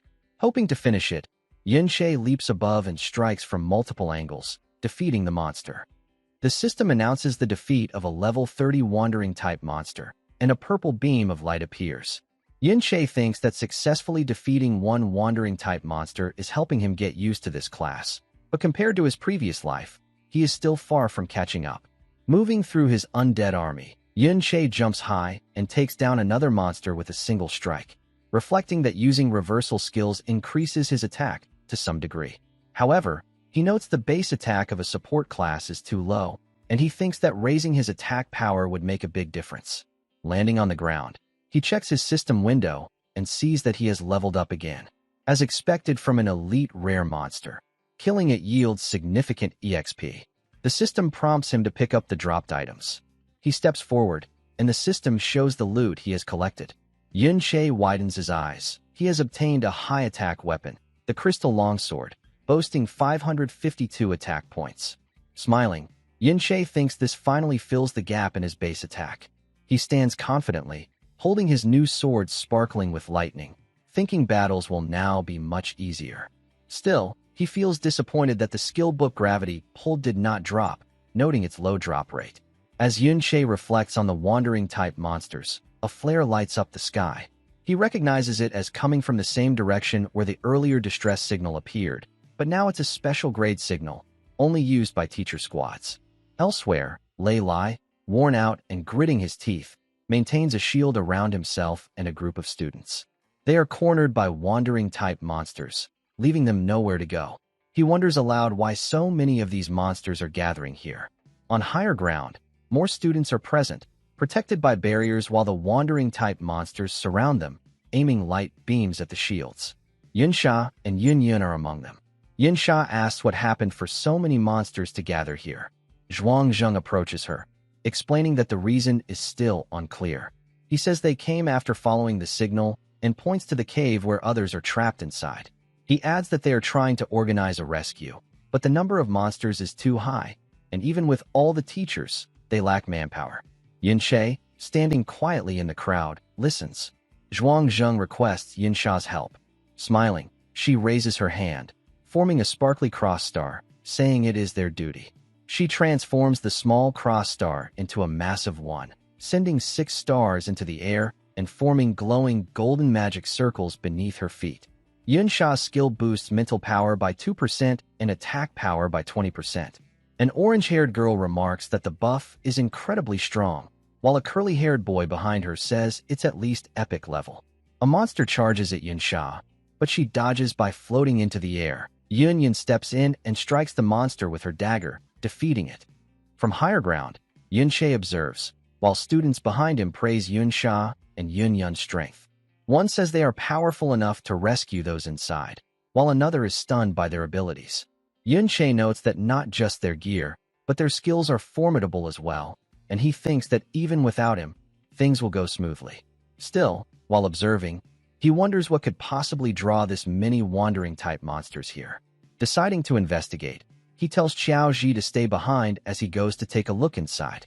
Yunche activates his mirror walk, and the system begins the 30-minute countdown. Looking around, he remarks that the entire place is filled with crystals and mirrors, concluding he can enter the mirror world at any time. He notes he has no time to test the return to reality process, remembering that yesterday at the Ding residence, once the mirror world timed out, he could not re-enter. As he passes through the defender's zone, he wonders why people have reflections, but monsters do not. Moving forward, and questions whether he is the only living being with a physical form in the mirror world. Entering the cave, he finds Xie standing inside, trembling with fear. Yunche walks further into the cave, thinking it looks like they were the ones who triggered the wandering-type monsters to gather here and fire the distress signal. He notes that using the narrow terrain to defend themselves means they won't be in immediate danger. Still, curiosity gnaws at him about what exactly caused the monsters to gather here. Moving deeper, he pauses as he sees something unusual, wondering how something like that could possibly exist here. Yun-Che discovers a special crystal ore, realizing this must be the reason why Xie and his group gathered in the cave. He explains to himself that, compared to ordinary crystals from the outside world, dungeons produce materials that cannot be found elsewhere. These rare items can be used by lifetime professionals to craft gear, accessories, and other valuable items. Yun-Che remarks that these ores are far more precious than gold. He reaches out to collect the crystal, and the system notifies him that this item can be taken back to the real world. Yun-Che pauses, wondering about the implications. He concludes that as long as there is a mirror surface, he can return to reality from within the mirror world. Smiling, he collects the crystal and notes that there are still many things to discover with this skill, so he needs to take his time and research it carefully. As he walks deeper to explore the cave, Yun-Che observes that the ore is present in enormous quantities. If all of it were mined at once, it would be enough to turn an ordinary person into a billionaire. Because of its importance, it's clear why so many wandering-type monsters are gathering in this area. Meanwhile, in the real world, Yun-Sha and Yun-Yun continue fighting monsters. One of the students asks if all of their skills are epic tier, marveling at their overwhelming power. Another student whispers that they seem even stronger than the teachers. Yun-Yun strikes down a monster right in front of Xie and his companions, saving them. The group, who thought they were about to die, express relief. Yun-Yun tells them to stay alert, reminding them that they still need to fight their way out, and that everyone else is already exhausted. Standing behind her, Yun-Sha says that things have become easier now, but then notices something. At the same time, Xie and his companion freeze in terror. They all see it. They have been surrounded by hundreds, even thousands of monsters. One of the students shouts in panic that all of the wandering types from the entire dungeon have gathered here. Inside the mirror world, Yun-Che strikes his way through crystal walls, noting that the place feels like a maze. Suddenly, his eyes widen as he sees a massive, glowing crystal above. He wonders if this could be the dungeon's hidden treasure. Yun-Che explains to himself that if various crystal ores are merely dungeon products, then the crystal core he is now seeing must be the dungeon's one and only hidden treasure. This treasure is the crystallized essence of all rare products within the dungeon. It takes an extremely long time to form and appears only at irregular intervals, so rare that a normal person might never see one in their lifetime. That is why hidden treasures always have special functions. Yun-Che smiles as he obtains the mirror crystal core. Its properties show no level requirement, but it increases stamina and mana recovery rates while reducing light and electric damage. Yun-Che notes with satisfaction that this treasure will boost his base stats and reduce damage taken. Faster stamina recovery will increase his HP limit. Faster mana regeneration will allow him to create more trick blades, and added resistance will help him endure dangerous battles. What excites him most is the 20% light and electric damage reduction, something difficult to achieve even with high-quality gear. On top of that, the crystal core doesn't even occupy an equipment slot. Still, Yun-Che reflects on the strangest part. Crystal ores attract wandering types, so a hidden treasure should naturally summon something far stronger than ordinary wandering types. Deciding to make use of it, he presses the Use button. The system prompts him again, explaining that using or taking the item will consume 10 minutes of mirror walk time. Back in the real world, the students, including Yun-Sha and Yun-Yun, stand frozen in fear as the cave begins to tremble violently. From the depths, an enormous monster emerges. One student whispers in shock, asking if this is the wandering type lord, while another shouts in terror that it's the hidden boss. A wandering lord, a hidden boss, suddenly appears, one that is independent from the dungeon lords. Its strength far surpasses that of any regular lord, and not even the teachers or the strongest students can handle it. The wandering lord launches a devastating attack toward the shielded group of students. One student cries out in disbelief, questioning how such a creature could appear here, since wandering lords only exist in high-level dungeons. Panic spreads as he shouts that if this continues, everyone will die. Yun-Sha takes a deep breath and firmly addresses everyone, telling them to stay calm. She emphasizes that, at this moment, The most important thing is to escape together. Pointing ahead, she explains that there's a canyon leading out of the basin, and if they can reach it, they'll be able to escape safely. Raising her hand, Yunsha channels her power, summoning radiant stars that shine above to strengthen her allies. Charge forward, no matter what happens, she commands. Lei Lai steps forward, activating his armor with determination. He vows to get the students out safely. Once his armor fully materializes, he orders the tanks and teachers to take turns leading while he goes ahead first. One of the teachers strikes a monster, while the tanks raise their shields to block incoming attacks, and healers provide support from behind. They keep advancing, punching, blocking, and shielding against waves of monsters. Hold on just a little longer, one teacher shouts. We're almost there.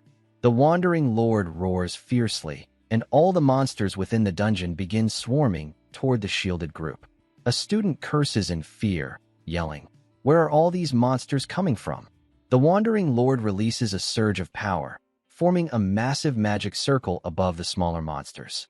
Their stats rise dramatically, and one of them smashes through a tank's shield in a single blow. Their power has increased, a teacher warns. Another cries out that he can't heal fast enough. Moments later, that teacher is struck down and eliminated. A student screams in horror, shouting that one of the teachers is gone. Yunsha quickly instructs the shield guards and healers to support each other. Sweat trickles down her face as she realizes that everyone has already exhausted their energy and is barely able to maintain their defenses, and the Wandering Lord hasn't even made a serious move yet. A cloaked teacher mutters in despair that they can't hold out any longer and will never break through. Panicking, he dashes forward, yelling that it's better to try escaping alone. He rushes straight into the lair of monsters. Lei Lai stops a student from following, warning that the man's stealth skill won't last long. Suddenly, a blinding light flashes. Lei Lai looks up and sees the Wandering Lord preparing another attack. "Everyone, be careful," he shouts. The Wandering Lord fires a massive beam that taking down everything ahead. Thick smoke fills the air as the canyon collapses, blocked by falling debris. A curly-haired student murmurs in despair that the Wandering Lord destroyed the canyon. His body trembles as he admits in hopelessness that there's no escape left. The Wandering Lord begins gathering energy again for another attack. The same curly-haired student turns pale and whispers, "It's over. It's targeting us now. We can't stop this." At that moment, Yunsha and Yunyun leap out from behind the shields, summoning two powerful barriers, Giant Shield and Rock Mountain Shield, both imbued with high-level stats. The Wandering Lord's beam slams against them with explosive force. From behind the shields, Yunsha yells for everyone to come forward and reinforce the line. "If these shields fall, we're done," she warns. She explains that the shield she's using is a level 70 artifact, extremely durable but too heavy for most to wield, making it difficult to move. She prays it will hold long enough to buy more time. Siam mutters aloud, "How can a school dungeon have a monster like this?" Another student snaps back, blaming him, saying that if not for him, none of them would have come here. Lei Lai strains under the pressure of holding the barrier, wondering if all his effort will be for nothing. He thinks about Yun Che and Xiao Ji, feeling at least a small sense of relief that they didn't come. But as he turns his head, his expression freezes. Xiao Ji is there. Lei Lai's eyes widen in shock as he recalls that Xiao Ji and Yun Che were supposed to stay behind on the other side of the valley. "Why did he come here?" he mutters. Before he can think further, the shields finally shatter into pieces after being struck by a smaller monster. "Encircling shield now," Xiao Ji shouts. Lei Lai is hit by a beam from one of the monsters, but a defensive barrier suddenly activates, saving him at the last second. His armor cracks apart. He realizes the outer defenses have been broken, and another monster raises its fist to crush him.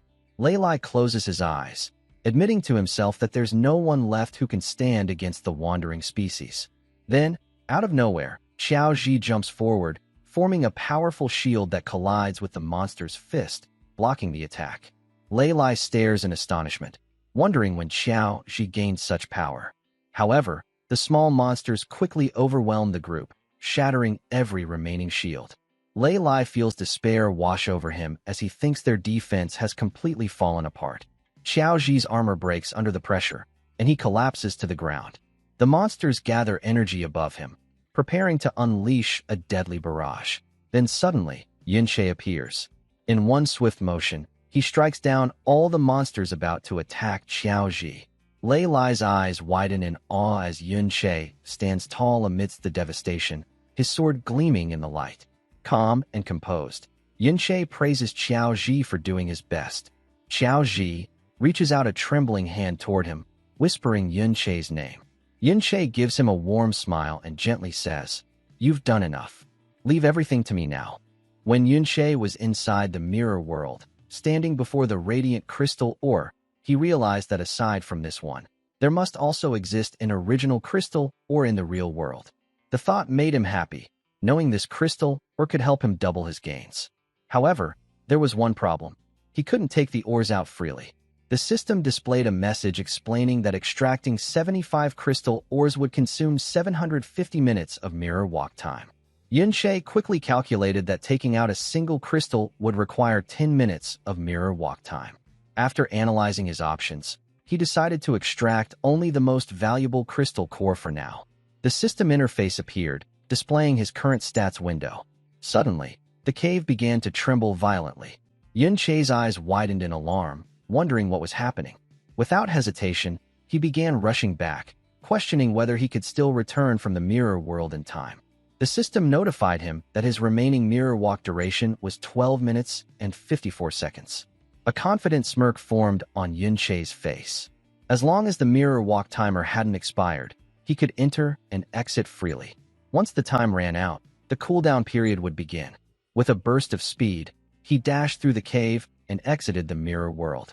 Upon emerging, he saw a massive herd of monsters gathering outside. He thought to himself that even if they were attracted by the crystal ore, there shouldn't be this many. Raising his gaze, he froze. The wandering lord had appeared. In that instant, he realized the true source of danger. Without hesitation, he rushed toward Xiao Ji and the others. He quickly discovered that he could freely enter and exit the mirror world during combat, allowing him to dodge monster attacks effortlessly. Checking his status, he noted that his level was 24, total magic power 40, and magic recovery speed 2.6 per second, with a core bonus of plus 0.5 times 2. His attack power could rise to 330%. The system interface appeared again, showing that his blade attack boost was 180%, with 8 seconds remaining. Yun Che evaluated the situation, thinking that while these stats were impressive, the Wandering Lord was far stronger than a domain boss. He would need to reach at least level 30 to face it properly. Switching rapidly between the mirror world and reality, Yun Che struck down monsters surrounding Xiao Ji. Each time he entered the mirror world, then reappeared, his attacks became faster and deadlier. He called out to the others, urging those with support-type abilities to buff him. "Enhance me. I'll take care of the wandering spawns," he shouted. Yun Sha activated her Star Trick magic, while Xiao Ji used his Ring-type armor. Their combined effects boosted Yun Che's mental power and attack strength, allowing him to obliterate a monster instantly. Even though there were countless enemies, his HP had increased thanks to the crystal core, and his resistance to lightning-based damage had improved by 40%. Yun Che thought to himself that he wasn't in immediate danger anymore, though the monster's immunity to confusion spells was slowing his progress. Nearby, Lei Lai and the other students watched with wide eyes. One student noticed the chanting indicator above Yun Che's status bar and wondered aloud why his attack power was so high. Lei Lai shouted in disbelief, asking what kind of skill Yun Che was using to phase through monsters from every direction.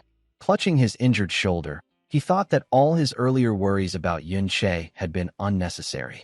As Yun Che continued eliminating monsters, his experience bar rapidly filled, and he leveled up multiple times. Watching the scene, Yun Sha's eyes widened in realization she had underestimated him.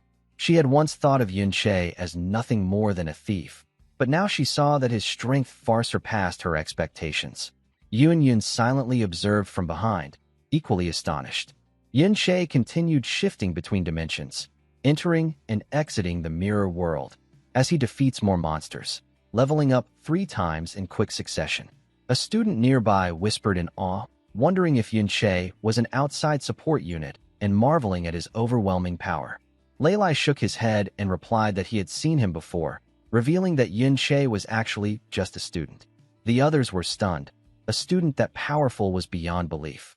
The Wandering Lord suddenly began gathering energy for another massive attack. Lei Lai noticed the change and shouted a warning. The students screamed that it was preparing to fire again. The Wandering Lord unleashed its devastating beam toward the ground. Yun Che quickly leapt back, dodging the strike, and realized that if it had hit him directly, he wouldn't have survived. He noted that the Wandering Lord was moving closer, and once it reached them, even the two remaining shields wouldn't be able to withstand its attacks. Lei Lai shouted to everyone, "Break through the exit now. There are fewer monsters ahead." He warned that if the Wandering Lord advanced any further, they'd all be doomed. No matter how strong Yun Che is, he can't defeat that thing. Lei Lai yelled. The students argued among themselves. One insisted the shields were too heavy to move. Another said that moving them would expose them to the monster's attacks. Others added that they could only carry the shields if they stored them in their inventory. At that moment, Yun Che stepped forward and told them to leave the shields to him. He explained that he would attack the Wandering Lord to draw its attention, giving everyone else the chance to escape. Lei Lai, visibly worried, asked what Yun Che would do if they ran while he stayed behind. But Yun Che was already deep in thought. He knew that if they simply escaped, the Wandering Lord would gather more monsters and eventually reach the outside world. He remembered his past experiences, how nearly every great cataclysm had been caused by a Wandering Lord's rampage. Resolute, he turned to Lei Lai and said firmly, "I'll stay behind and finish it." The system window appeared again, displaying blade attack boost, 7 seconds remaining in mirror world duration, 5 minutes and 41 seconds. Teachers and students are sprinting to escape. Lei Lai yells out, urging everyone to hurry, warning that they don't have much time left. He shouts that even though Yun Che is incredibly strong, facing so many monsters along with the Wandering Lord will eventually drain his stamina. He explains that if everyone escapes quickly, Yun Che will have a chance to retreat as well. Another teacher runs up beside him, asking anxiously if Yun Che really said he would eliminate the Wandering Lord. Lei Lai shakes his head and replies that Yun Che only said that to ease their fears. He reminds the teacher that Yun Che is up against the Wandering Lord, something no ordinary person can face alone. Meanwhile, Xiao Ji, while running, feels a heavy sense of guilt. He berates himself for being useless, regretting that he can't do anything to help. He silently hopes Yun Che doesn't get into trouble. Back on the battlefield, Yun Che continues to strike the Wandering Lord from every direction, moving in and out of the mirror world at lightning speed. Each time he attacks, he gains experience and levels up, but the Wandering Lord counterattacks ferociously.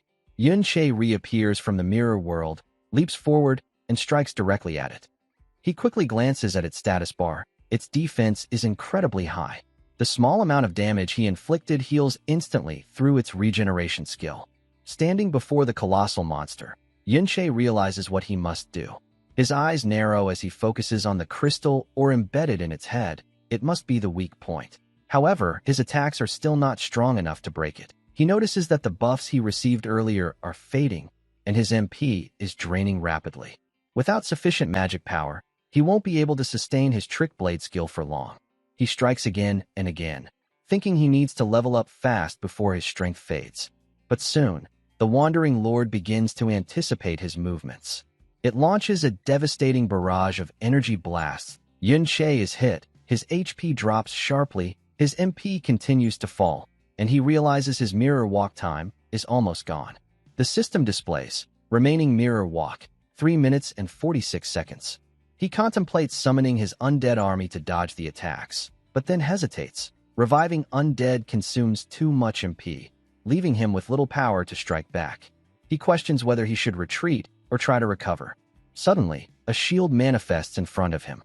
Yun Che looks up, startled, to see Xiao Ji, Yun Sha, and Yun Yun standing before him. Just as he begins to ask what they're doing here, Yun Sha interrupts, explaining that Xiao Ji begged them to come help. Xiao Ji, flustered, mutters that he didn't beg that much, but admits that since most people had already escaped and the number of monsters had decreased, he decided to come. Yun Che gives them a warm smile and thanks them sincerely. Yun Sha stands beside the undead army, stating that they'll cover him while slowly retreating. But Yun Che shakes his head and raises his blade, telling them there's no need. With your help, he says confidently, I won't be holding back anymore. He strikes down another monster and levels up again. The system window flashes, level 30 reached. Yun Che smiles confidently, thinking his attack power is finally enough. He equips the Corrupted Knight armor, a powerful drop from the Ding family dungeon. Curious, Yun Sha asks if he plans to go after the Wandering Lord's weak point. She cautions him that it's impossible to reach such a height. Yun Che opens a skill book, his eyes gleaming. The moment he's been waiting for has finally arrived. The system displays the description of his new skill. Gravitational pull, consumes 10 MP per second, pulling the target object toward the user. Gravitational draw, reverse, consumes 10 MP per second, pulling the user toward the target. Yun Che smirks, realizing the second skill will allow him to reach the Wandering Lord's weak point. His Trick Blade attack power surges by another 30%. He reassures everyone, telling them calmly, everything is under control. Dark purple energy flares around his hand as Yun Che activates the ability. He braces himself and leaps high into the air, using gravitational draw, reverse to pull himself directly toward the Wandering Lord. He lands atop its massive head, standing before the crystal ore. Yun Sha and Yun gasp in disbelief as Yun Che breaks through the surrounding barriers protecting the core. The Wandering Lord roars in agony, launching another energy shower. Yun Che's HP drops sharply as his system warns of critical damage. Gritting his teeth, he focuses all his remaining strength and strikes the crystal core with a powerful swing of his Trick Blade. The system window flashes brightly, Wandering Lord defeated. Yun Che gains 5,000 EXP and earns the title Wandering Slayer. 2 legendary skill books drop before him, Golden Light Barrier and Angel's Blessing. After defeating the Wandering Lord, Yun Che's level rises to 33. Xiao Ji, overwhelmed, exclaims that Yun Che has become far stronger, while Yun Sha, still in disbelief, mutters that Yun Che actually defeated such a terrifying beast all by himself. Meanwhile, standing atop the fallen Wandering Lord, Yun Che notices that the loot includes 2 legendary items. Just as he is about to comment, the massive creature's body begins collapsing.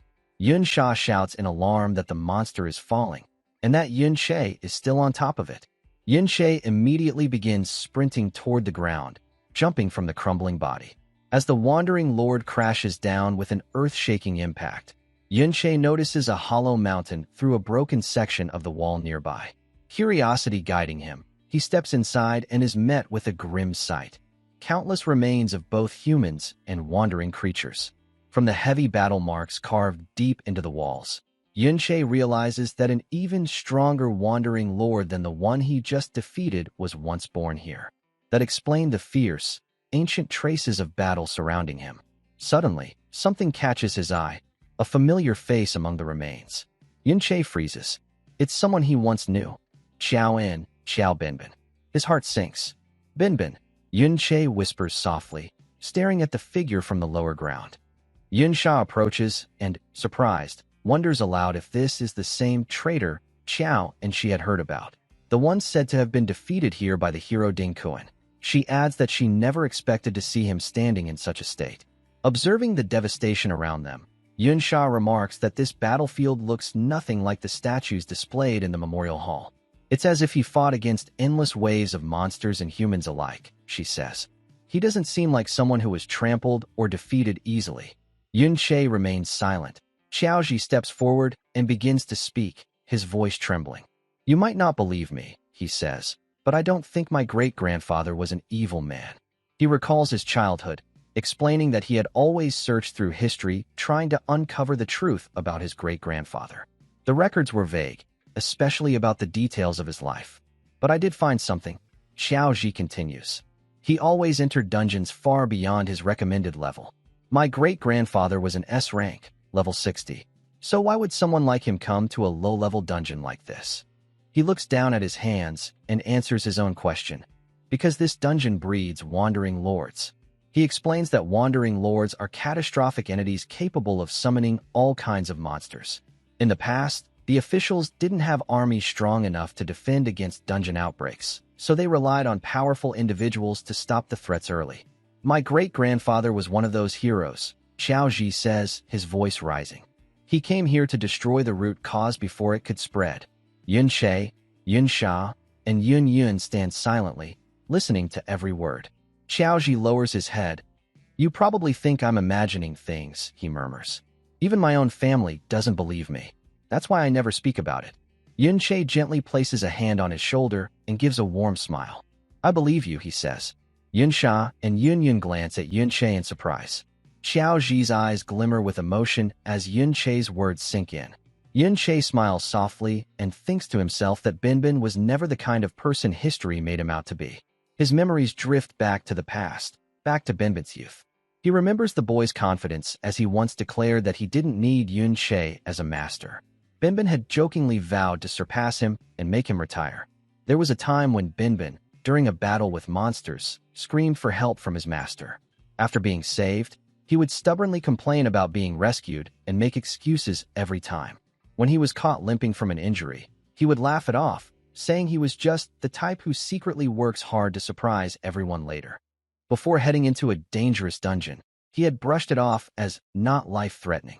When asked why he chose the Sword Guard class, a seemingly weaker advancement from Shield Bearer, he had confidently replied that no other Shield-type class could keep up with him, since he invested all his points into strength and speed. In the end, Binbin's life was lost here, fighting hordes of wandering monsters. He had faced too many to overcome, saving others simply as a byproduct of his final stand.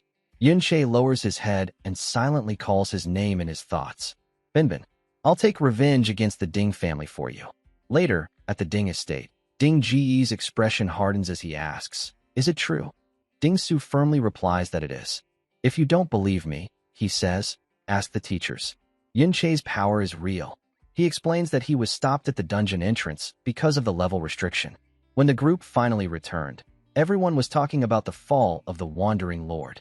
People were saying someone had defeated it. Ding Su continues. Everyone was praising Yun Che's performance. When one student mentioned his name, they all began wondering about his true identity. At that moment, Ding Su had been left speechless. Now, within the Great Hall, every head of the Ding family sits in stunned silence. Ding Blonde rises abruptly and orders the family guards to accompany him into the dungeon immediately. As he recalls Ding Su's words about Xiao family members being there, his eyes narrow coldly. Bring the members of the Xiao family before me, he commands in an icy tone. Yun Che gathers the skill books scattered throughout the dungeon. He picks up the golden light barrier and hands it to Xiao Ji, telling him to learn it since it has no level requirement. Yun Sha is stunned to see Yun Che casually giving away a legendary skill book like it's nothing. Yun Che calmly explains that the skill is exclusive to shield bearers, so he can't use it himself. Xiao Ji hesitates, holding the skill book nervously. Yun Che encourages him, saying that his great-grandfather might have used this very same ability in the past. Yun Sha smirks and remarks that Yun Che certainly doesn't lack powerful skills. She admits that even though her own abilities are high-level, she still falls far behind him, whether it's his mysterious vanishing skill or his ability to summon undead creatures. Yun Che freezes for a moment at her words. Internally, he notes that his undead summons are formed from souls, and there are others, restless spirits, that exist within the mirror world as well. Feeling uneasy, he activates his mirror walk skill and steps into the mirror world. A system window appears. Skill refreshed, mirror world time remaining, 29 minutes and 59 seconds. Yun Che exhales and wonders if he can safely use the ability here. As he looks toward the statue of Binbin, it suddenly begins to glow faintly. Yun Che murmurs Binbin's name. Meanwhile, in the real world, Yun Yun reminds Yun Sha that they should return soon. She still has her audience ceremony to attend. Yun Sha sighs, realizing they've been trapped inside the dungeon for far too long. Thinking about that ceremony is going to be interesting, she says dryly.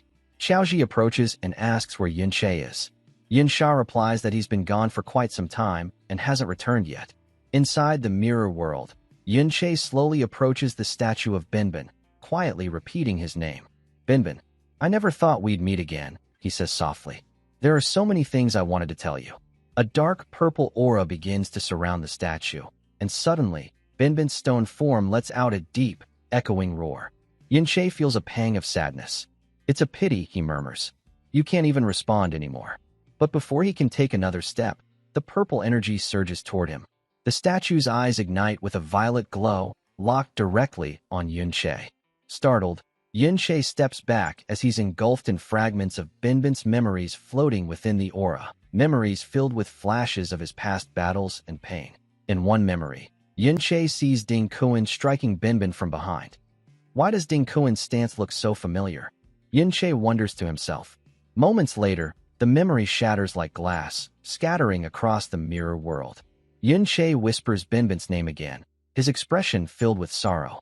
But before he can recover, the undead Binbin lunges toward him, sword in hand. Yunche raises his blade just in time to parry the attack, attempting to speak. But the undead version of Binbin continues swinging relentlessly, his strikes driven purely by instinct. He considers retreating, but a system alert flashes before his eyes. Unable to exit. Current area of mirror world is restricted.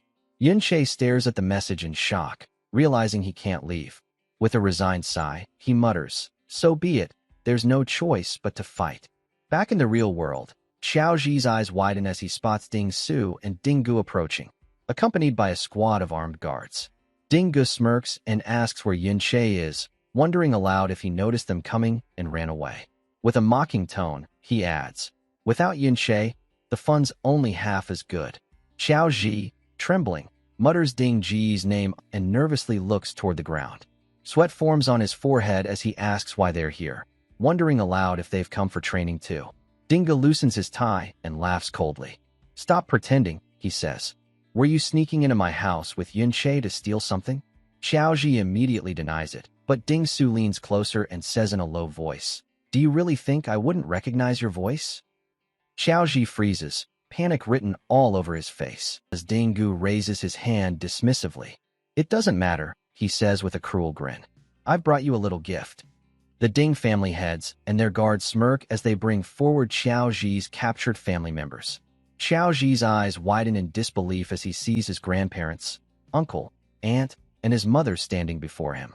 His grandfather furiously orders him to kneel. He commands Xiao Ji to apologize to the hero family and to the young master, Ding Su. Xiao Ji mutters that he doesn't want to do it anymore. His grandfather glares at him and reminds him how he was raised since childhood, to always act submissive before the Ding family. He shouts again, demanding him to kneel. Finally, Xiao Ji snaps. He shouts back, asking if his grandfather truly intends for the Qiao family to remain as the Ding family's servants forever. His words make everyone in the Qiao family freeze in fear. They begin to sweat nervously. His uncle drops to his knees, shouting that they should obey and admitting that, as descendants of a so-called traitor, being treated like servants is already more than they deserve. Xiao Ji's aunt trembles and pleads with him, asking if he wants the entire family to be killed. She reminds him to think about his father. Xiao Ji's aunt continues, saying that he should remember how much his mother has suffered, trying to hold the family together after his father lost his sanity. Xiao Ji stands in silence for a moment. After a deep breath, he looks up and murmurs, telling everyone to look behind them at the statue of Binbin. He explains that his great-grandfather entered this dungeon to prevent a catastrophe before it began. He adds that countless monsters attacked him at once, and he sacrificed himself to stop them. He continues confidently, saying that he has spent years collecting information about his great-grandfather but lacked solid proof, until now. Narrowing his eyes, he clenches his fists and declares that the evidence is standing right before them. He asserts that his great-grandfather was never a traitor and that the truth is completely different from the lies they were told. The Qiao family listens in silence as Xiao Ji raises his voice, shouting that once their ancestor's name is cleared, they will no longer have to live as servants. He grits his teeth and declares that the Ding family has no right to treat them this way. With fiery determination in his eyes, he yells that his grandfather's family, his uncle-in-law, and his second uncle's family should never have died because of the Ding family's cruelty. Ding Gu bursts into laughter, clutching his head. He calls Xiao Ji's words childish, saying mockingly that this is exactly how things should be. As he begins walking forward, he admits that Xiao Ji spoke the truth. Binbin was indeed ambushed and killed, and he was not a traitor. He explains that his own grandfather gained power by attacking Binbin in the past. Then, leaning close to Xiao Ji, he sneers, "But who cares?" He shouts that Binbin was labeled an imperial traitor, so it was necessary to vilify him. He coldly adds that nobody cares that Xiao Ji's father went insane, and nobody cares about the people who died. His voice grows louder as he declares that descendants of traitors deserve to live as servants. He points toward the Qiao family and says that they have known this truth all along. Qiao Ji's eyes widen, his body frozen in shock. Ding Gu smirks, revealing that this is exactly how Qiao Ji's family members met their end. He straightens his tie and coldly orders, "Kneel." All of the Qiao family members drop to their knees. Qiao Ji's mother, her face pale and tear-streaked, begs her son to kneel too. She pleads for him to admit his mistakes, saying it's useless to resist. She begins crying, sobbing that she can't bear to lose her son after her husband's madness, that she simply can't take any more pain. Qiao Ji's body trembles. A flash of memory fills his mind. His mother when she was healthy, smiling at him and telling him to never listen to others, to always do his best, because he is the best. Ding Su sneers and walks toward him, kicking him while calling him ignorant and slow as ever. He shouts that it doesn't matter whether Qiao Ji kneels or not. It won't change anything. But Qiao Ji immediately blocks the kick with his arm, grabs Ding Su's leg, and slams him hard onto the ground. Ding Su screams in pain as Qiao Ji glares down at him with fierce eyes, declaring that he will never kneel again. Ding Su exhales sharply, then rises to his feet, summoning his massive hammer. Rage fills his face as he shouts, demanding how Qiao Ji dares to lay a hand on him. He charges forward again, swinging the hammer, yelling for Qiao Ji to know his place. But before the blow can land, Qiao Ji counters, striking Ding Su's face with his shield. Ding Su stumbles back, stunned that Qiao Ji managed to hit him. Holding his shield tightly, Qiao Ji calls out softly to his mother, then suddenly shouts with all his strength, "We are the true descendants of heroes." With that, he slams his shield forward again, punching Ding Su squarely in the face. Ding Gu narrows his brows as he watches Qiao Ji. Meanwhile, Ding Su, clutching his head in rage, shouts in disbelief, demanding to know how Qiao Ji could have suddenly become so strong. Furious, he charges forward, throwing punch after punch, but Qiao Ji deflects every strike with his shield. Ding Su yells, "You've been beaten by me since we were kids." But Qiao Ji counters with a powerful punch of his own, slamming Ding Su hard into the ground. His mother and aunt rise in shock as Qiao Ji looks down at Ding Su and declares coldly, "I'm not the same person anymore." Meanwhile, inside the mirror world, Yunche continues battling the undead version of Binbin.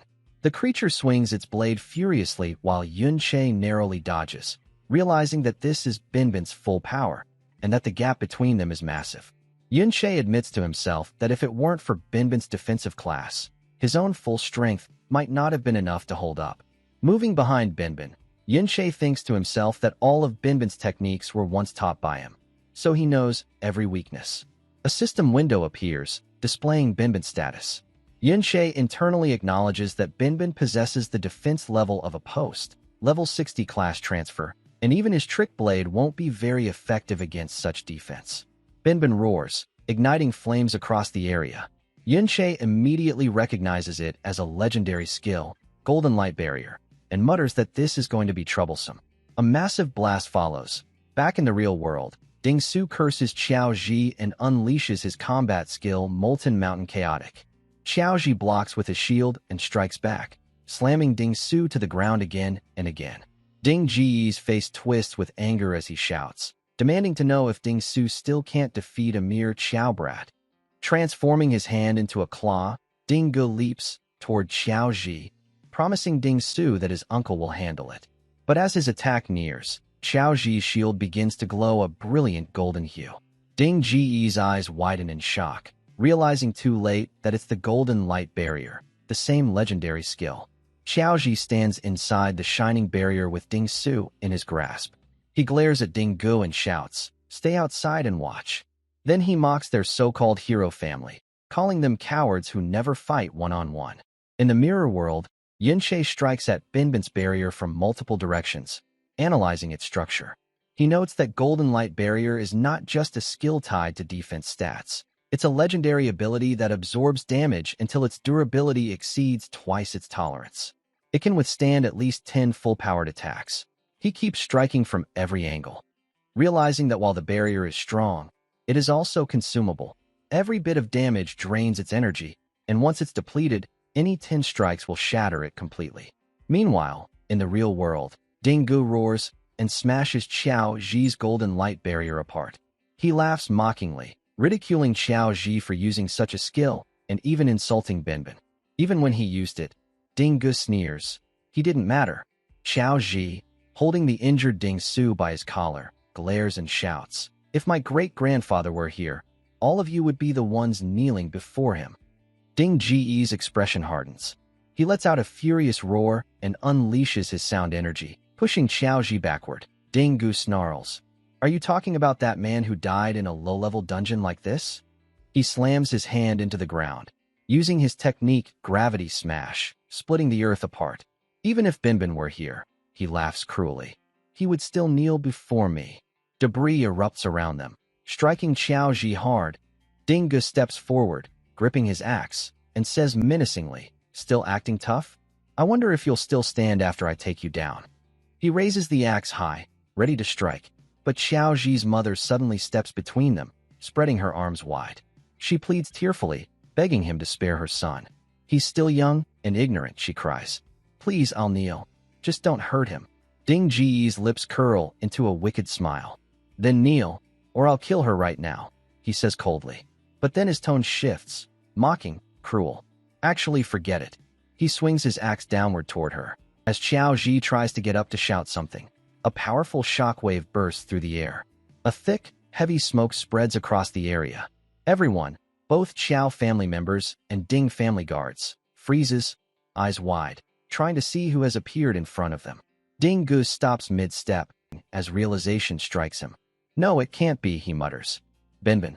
Qiao Zi's mother gasps and whispers in disbelief, "Grandfather." The Ding family ability users begin murmuring among themselves, questioning if Binbin has truly been resurrected, wondering aloud how someone dead could return. Qiao Zi's aunt trembles, saying that Binbin's form looks more like that of an undead. Through the smoke, Yun Che steps forward, his aura radiating darkness and power. His voice echoes, "All of you looked down on me once, so I've come back from hell itself to take vengeance." The undead stands before everyone. Ding Gu narrows his eyes and orders his men to capture it immediately. The Ding family's ability users charge at Binbin all at once. A system status window flashes before Yun Che's eyes. Binbin activates Iron Armor, Shield Armor, Guardian's Aura, and Group Shield simultaneously. The combined defensive skills form an impenetrable wall. The Ding family's attacks prove useless, their strikes bouncing off harmlessly as Binbin counters with devastating precision, knocking several of them down. Qiao Zi's grandfather stares in disbelief, thinking to himself that this power, it could only belong to Binbin. Qiao Zi watches with wide eyes, silently admiring Binbin's ability to block so many opponents at once. Meanwhile, Ding Gu smirks and calls out to Yun Che. "So this is the undead you've summoned," he says mockingly. "I've already seen your little undead army at my house." He jumps toward Binbin, sneering, "Level 33? What trash." Binbin dodges his first attack easily. Ding Gu activates his slime adhesion skill, lunging again, attacking rapidly in a flurry of strikes. Binbin blocks and counters each blow with powerful precision. Ding Gu smirks wickedly, his right hand glowing crimson. He strikes forward, shattering Binbin's defenses, and shouts, "It's useless. This is true power." Just as he charges, Binbin raises his sword and releases the golden light barrier, forcing Ding Gu backward as the ground cracks beneath him. Yun Che steps forward, his eyes locked on Ding Gu, then mutters that even as an undead, Binbin still holds S-class strength. He notes that the golden light barrier alone could keep an enemy occupied for half a day. He then roars to his men, ordering them to attack the barrier to drain its energy, but no one moves. When he looks around, his expression darkens. His soldiers are all entangled, fighting against Yun Che's undead skeletons. Cursing, Ding Gu summons his armor and grumbles that the situation has turned troublesome. He ignites his next skill, Raging Flames of Fury, and scoffs. He's just a summoned creature anyway. Then, targeting Yun Che, he activates Charge Pressure Punch, planning to strike down the summoner and dispel the undead in one move. He rushes forward, muttering that his grandfather's high-class treasures will make this easy. He lands his first blow, but as his fist connects, his smirk fades. Yun Che stands completely unharmed. Shocked, Dingu immediately follows up with another technique, rending claw, but before he can hit, Yunche vanishes from sight. An instant later, Yunche reappears above him and strikes downward. Dingu grunts in pain, he roars, but Yunche retreats gracefully, avoiding the counterattack. Binbin steps forward, raising his massive sword to assist. Yunche lands on Binbin's blade, using it as a springboard to launch himself forward again, catching Dingu off guard. Dingu curses, Yunche dives in again, striking from multiple directions in a flurry of swift, precise attacks. Dingu screams in agony as one of his arms gets seriously injured. Priest, heal me, he yells desperately. But Yunche keeps advancing. Dingu stomps the ground, creating a shockwave that breaks the ground beneath them. But Yunche simply shifts positions, appearing behind him with a smirk. What's wrong? Yunche taunts. You look scared. Dingu, pale and trembling, yells at his priest again, only to realize no one is responding. He looks around and freezes in horror. All of his subordinates have been eliminated by the undead skeletons. Yunche stares at him coldly. Do you still think my undead are as weak as the ones you saw at your mansion? He asks. His smirk widens. After using evil spirit possession, reversal, and with a legendary buff from the Wandering Lord's drop, they're far beyond anything your guards could ever handle. Ding Gees is stunned to see this. He decides to retreat, but as he turns, Binbin's blade swings down, blocking his path. He darts the other way, but another sword blocks his path. Within seconds, Binbin's spectral blades surround him, trapping him completely. Yunche steps forward, his aura flaring with power. The exclusive skill of the Sword Guard class, he says coldly, is Sword Shield Absolute Formation, and no one below S class has ever escaped it. Let's see if you can. Panicked, Dingu summons a small black orb in his hand. Don't come any closer, he shouts. This is a void bomb, an S-class artifact my grandfather gave me. If it explodes, you'll die for sure. Yunche doesn't even flinch. Then go ahead, he replies calmly. Dingu growls, it'll kill you. I'll survive with my HP. Binbin steps forward, Yunche's tone hardens. Even if he explodes, I'll just reawaken him again. Before Dingu can respond, Yunche suddenly appears behind him. You can't even touch me, he says coldly, and strikes. Dingu screams as his other arm gets injured as well, and the artifact drops from his grasp, rolling across the ground. Yunche steps forward, his expression calm and commanding. Kneel, he orders. Dingu, broken and trembling, collapses to his knees. Xiaoji watches the scene with a faint smile. Yunche steps closer. Tell me, he says, what value do you think you still have? Yunche opens his item window and notes that he has accumulated a large number of miscellaneous materials, among them, hundreds of bottles of health potions.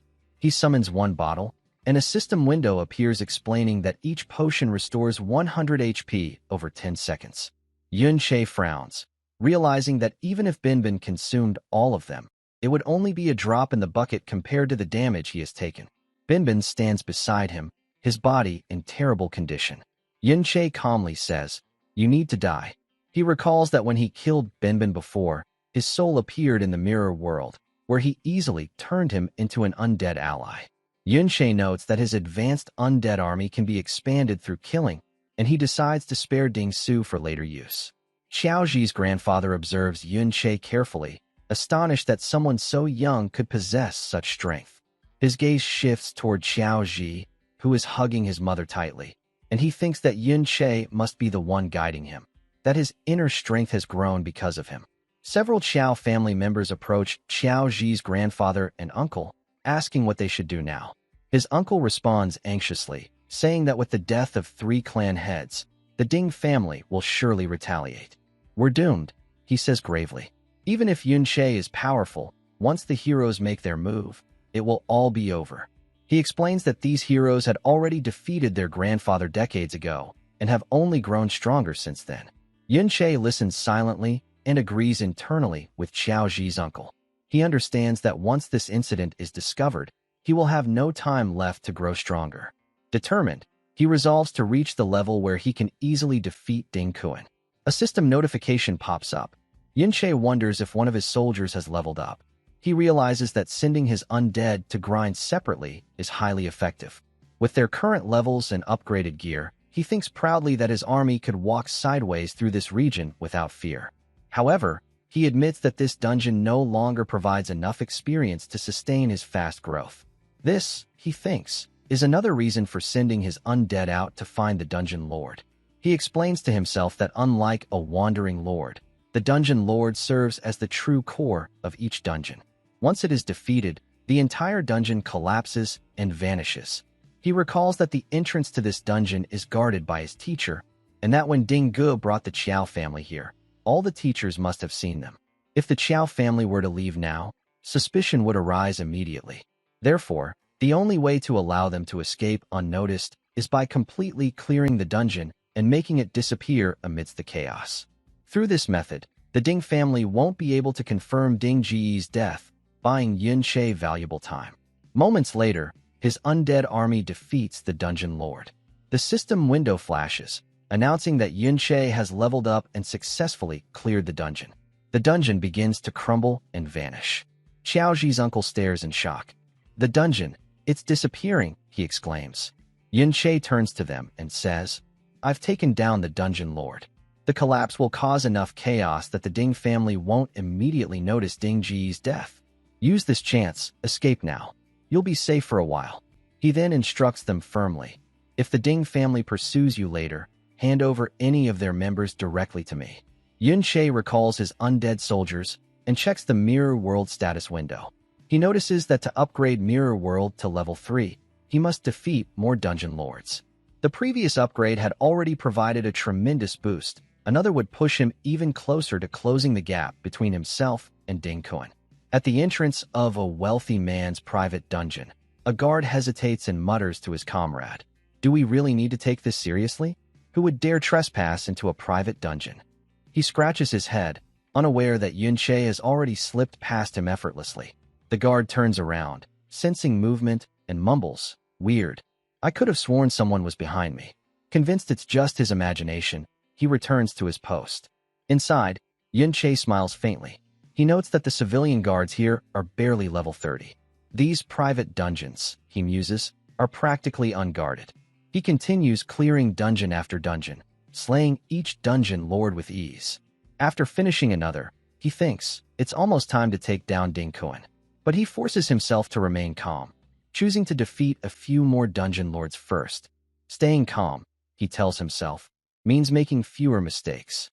With each victory, each dungeon cleared, and each level gained, Yun Che disciplines himself to stay composed. Soon, rumors begin spreading across the region. Private dungeons are mysteriously being cleared one after another. Meanwhile, Yun Che's mirror world skill accumulates vast amounts of EXP. Far away, Xiaoji's grandfather reads a news report about a mysterious dungeon destroyer, featuring an image of an undead. He wonders aloud if Yun Che is responsible. With so many dungeons suddenly vanishing, he says, they'll eventually link it back to the one we escaped from. He realizes with wide eyes that Yun Che must have done all this for their sake, so they could survive. Xiaoji's uncle comments that their current hideout is far from the Ding family estate and well concealed. Xiaoji's aunt adds that they've been cautious enough to remain completely undetected.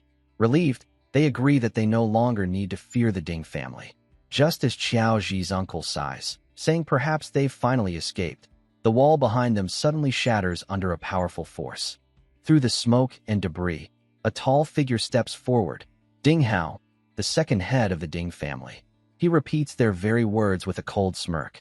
"So," he says slowly, "you thought you could hide behind that criminal Yun Che?" His expression darkens. "Even if you're not working with him, running from the Ding family, did you really underestimate the hero family?" he asks mockingly as he lands heavily on the ground. "You foolish traitors," he says, his voice echoing across the chamber. Yun Che's location has already been discovered. Meanwhile, Yun Che stands deep inside the hero dungeon, his level now 42. "I've come," he says quietly, "for Ding Kun." He glances at his skill window, Mirror World, level 3. Inside the hero's dungeon, Yun Che stands silently, deep in thought. All the private dungeons he previously cleared were around level 30, and continuing there had become far too inefficient. He notes that higher-level dungeons, such as the hero's dungeons, are state-controlled, heavily guarded by the military, and sealed off within a 2-kilometer radius. He realizes that even with his mirror world ability, allowing him to explore a 200-meter radius per entry, there's no way to infiltrate such dungeons unnoticed. For now, he decides he must rely on Yunsha. Yunsha crosses her arms and asks, "So, the reason you called me here, is it because you want me to take you inside?" She adds that she's unsure how much he knows about her identity, but even she can't enter without a valid pass. Yunsha smirks and shows her 2 temporary passes. Yunsha picks one up, raising a brow. "You really came prepared," she says. She points out that these passes require an accompanying person for verification. Otherwise, they'll fail inspection. "Why?" she asks. "Do you want to enter this dungeon without involving your family?" Yunsha replies calmly. "In the traitor's realm, you saw Binbin's condition yourself. He wasn't the monster propaganda made him out to be. That means something about the old rebellion isn't right. I want to uncover the truth and help Xiaoji's family." Yunsha narrows her eyes, clearly unconvinced. "You're not even related to the Qiao family, yet you're risking everything to offend the heroes for their sake. Not to mention, you've already infiltrated your own family's mansion once." She leans forward. "You can somehow see what happened to Binbin in the past, can't you? That's why you stole the pass." She recalls, Dingu entered the traitor's dungeon just to punish Xiaoji and you. But after the dungeon vanished, no one ever found him. Don't tell me you're planning to confront the heroes. You clearly harbor hostility toward them. Stepping closer, she studies his face. "Tell me," she asks, "are you related to the traitor Yunsha from back then?" "You share both names." Yunsha chuckles. "Your name also includes Yun. Does that mean you're related to that traitor too?" She frowns. "Don't compare. My surname isn't Yun. I changed it to avoid unnecessary trouble." Yunsha smirks. "Interesting. So you already knew my real surname was Yun." Yunsha's expression turns sharp. "Aren't you afraid I'll report you?" she asks coldly. "If I turn you into the army, you'll be as good as dead." After a brief silence, Yunsha says confidently, "You won't." Startled, Yunsha looks at him. He continues, "You risked your life in the dungeon to save those students. You're not someone who'd side with the Ding family." He then hands her a worn diary, the same one he stole from the Ding estate. Inside, records describe the atrocities committed by the so-called hero Ding Kuan's descendants.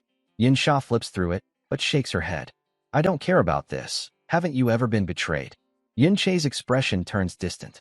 "What if I haven't?" he replies quietly. "That doesn't mean I can't trust others." He steps closer. "I believe your true nature isn't evil, Yunsha."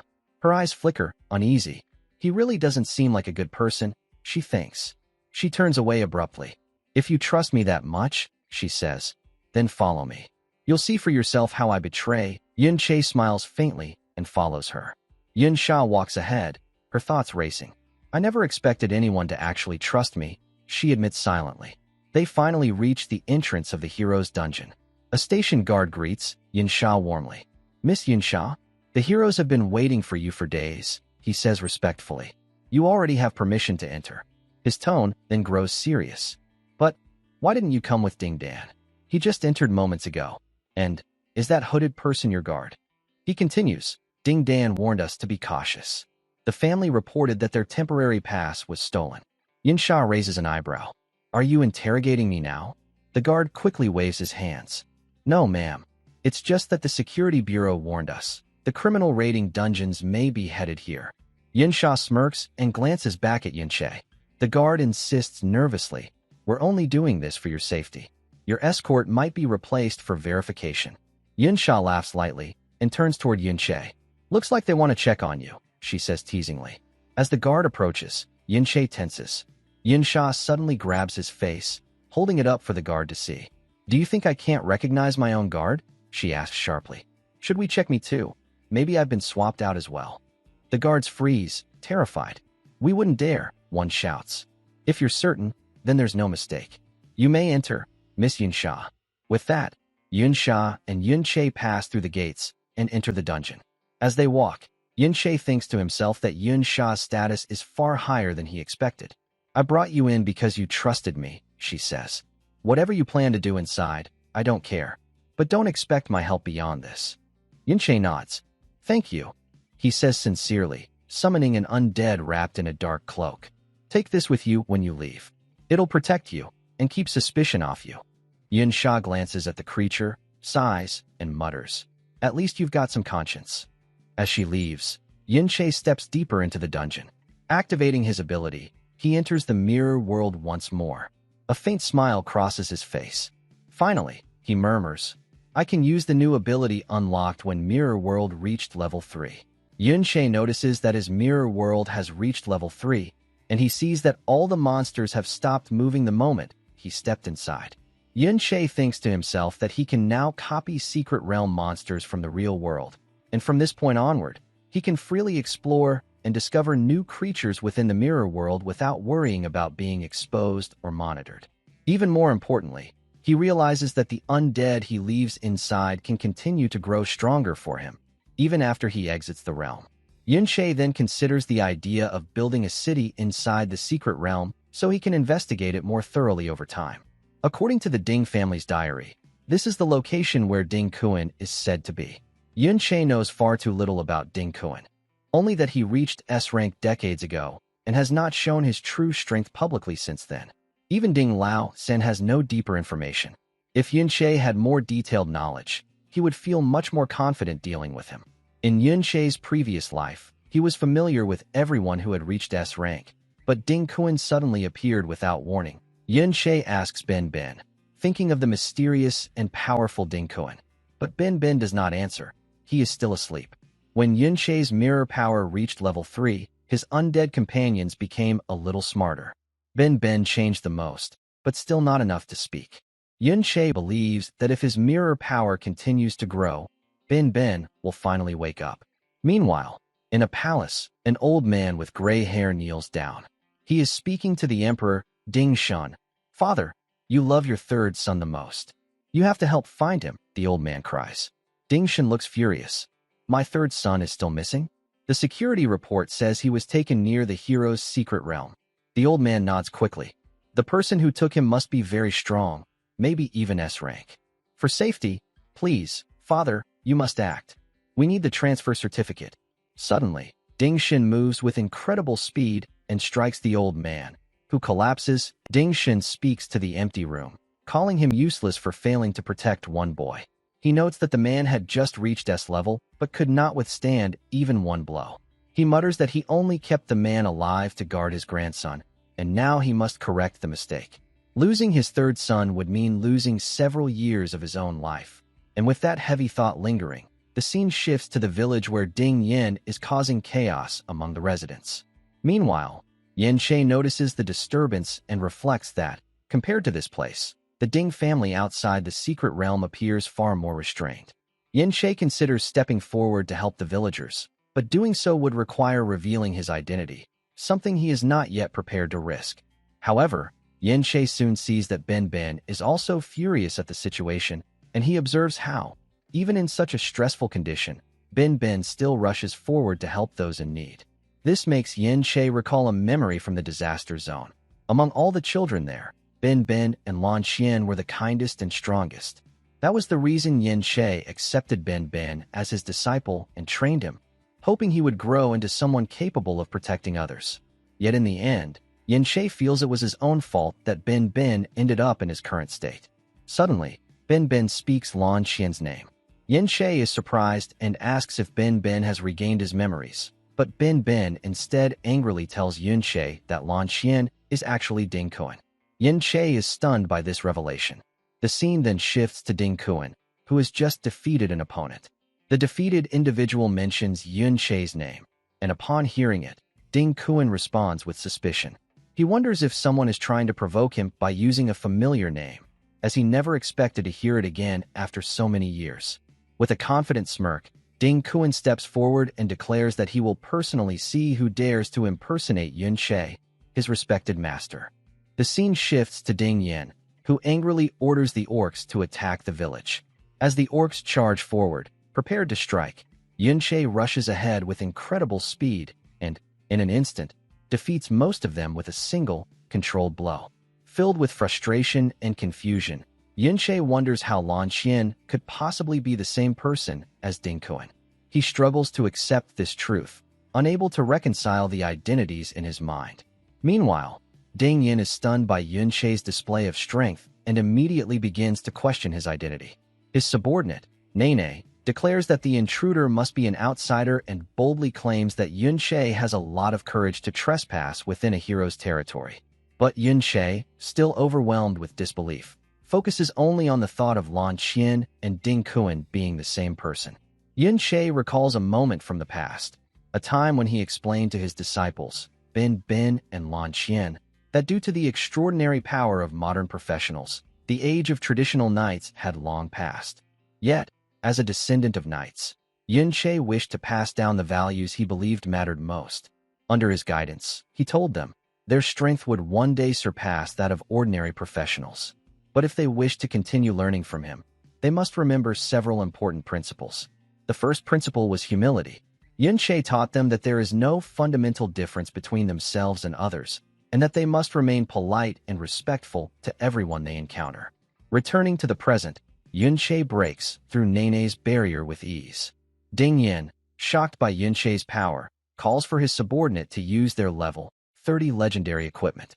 With great confidence, Ding Yin declares he will show Yun-Che what the strength of a higher-level opponent truly feels like. Another memory surfaces, Yun-Che explaining the second principle, always show mercy. Treat the weak with kindness, protect those who cannot defend themselves, and approach wrongdoing with compassion rather than cruelty. Back in the present, Yun-Che quickly appears in front of Ding Yin and strikes him, only to discover it was an illusion. Multiple copies of Ding Yin suddenly fill the area, and Ding Yin mocks him, claiming that if Yun-Che enjoyed defeating illusions, there were plenty more waiting for him. With a confident smile, Ding Yin challenges Yun-Che to try attacking them again. At that moment, Yun-Che activates his mirror world skill. With this enhanced perception, he instantly pinpoints the real Ding Yan's location. Yun-Che charges forward and strikes both Ding Yin and his subordinate accurately. Stunned, Ding Yin wonders how Yun-Che managed to see through his illusion technique so easily. Another memory appears, Yun-Che teaching his disciples the third principle, be brave, fearless, and decisive. When battling within secret realms, there must be no room for cowardice. They must always stand firm and fight for justice. The scene returns to the present, where Ding Yin is overwhelmed by Yun-Che's strength. He orders his subordinate to confront Yun-Che directly and stall him long enough for Ding Yin to escape. Panicked, Ding Yin runs away, saying his grandfather will be furious if anything happens to him. His subordinate attempts to cast every spell he knows at once, but to his shock, Yun-Che suddenly disappears from in front of him. Confused, he looks around, trying to locate Yun-Che, only for Yun-Che to appear behind him and land a precise strike, swiftly defeating him. Bin Bin then captures Ding Yin and brings him before Yun-Che. Ding Yin shouts desperately, demanding that Bin Bin release him, claiming he is the grandson of a hero and warning that there will be consequences if anything happens to him. Yun-Che recalls the fourth principle, always be honest. With steady determination, Yun-Che then subdues Ding Yin and his subordinate. But despite their defeat, Yun-Che is filled with emotional turmoil. He thinks about how Lan Qian ignored everything he had taught, betrayed both Bin Bin and himself, and even allowed his descendants to commit countless misdeeds. Overwhelmed with anger, Yun-Che cries out, demanding to know why. At that moment, Ding Kuan appears behind Yun-Che and lands a powerful strike, sending Yun-Che crashing into a wall. Although injured, Yun-Che quickly heals himself and confronts Ding Kuan, asking why he betrayed him. Ding Kuan steps forward, but Yun-Che wastes no time. He uses his mirror technique again, disappearing and reappearing at his side. Despite Ding Kuan realizing Yun-Che is relying on a mirror-based skill, Yun-Che breaks through and lands a forceful strike, shouting once more and demanding to know the reason for the betrayal. Yun-Che's strike lands with immense force, powerful enough to crack and break Ding Kuan's armor. Seeing the damage, Ding Kuan smirks and remarks that not only has Yun-Che shattered his armor, but his speed and attack power are far from ordinary. Realizing that this person in front of him truly is Lan Qian, Yun-Che urgently asks why he chose to betray him. Hearing his old name, Ding Kuan's expression changes. He shouts that Yun-Che not only remembers his former identity, but also keeps repeating the name of his master. Charging forward with fierce momentum, Ding Kuan demands to know whether the old man sent Yun-Che to confront him. As Ding Kuan unleashes a strike, Yun-Che swiftly dodges and moves behind him. With a mocking smile, Ding Kun questions why Yun Che is pretending to be his master. Angered, Yun Che attacks again, shouting and demanding to know why Ding Kun betrayed him. Ding Kun blocks the strike and declares that there is no point in talking any further. He prepares another powerful attack, but before his blow can land, Ben Ben steps forward, using his sword and shield technique to block it effortlessly. Furious, Ben Ben charges at Ding Kun, yet Ding Kun overpowers him and knocks him to the ground. Shocked, Ding Kun shouts in disbelief, asking how Ben Ben is still alive. Looking closer, he realizes the truth. Ben Ben's state resembles necromancy. Although it can be considered a form of resurrection, Ding Kun notes that it seems to leave little room for intelligence or awareness.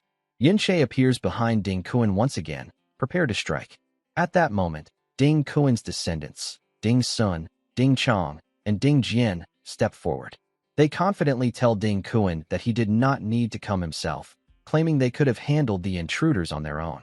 In response, Yun Che summons his own forces and instructs them to take care of Ding Kun's descendants.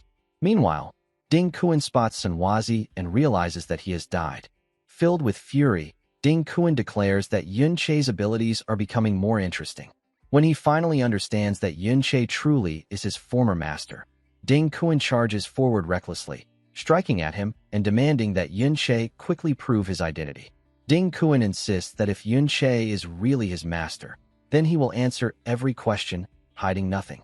Yun Che responds by reminding him that even back in the disaster zone, Ding Kun always tried to help others.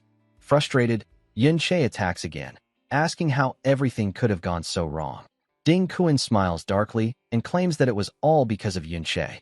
Confused and angered, Yun Che counters that he helped Ding Kun escape the disaster zone, guided him as a mentor, supported him in becoming a powerful professional, and taught him everything he knew. But Ding Kun, trembling with rage, shouts back, why did Yun Che come to save him so late? Why only after Ding Kun suffered so much?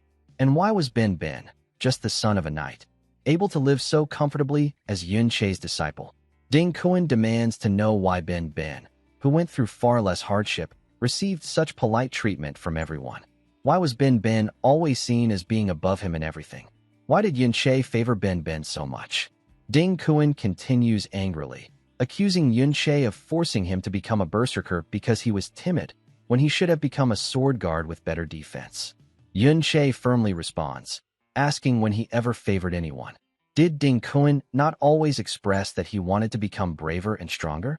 Frustrated, Ding Kun shouts that he only acted brave because he thought Yun Che preferred that kind of person, someone like Ben Ben.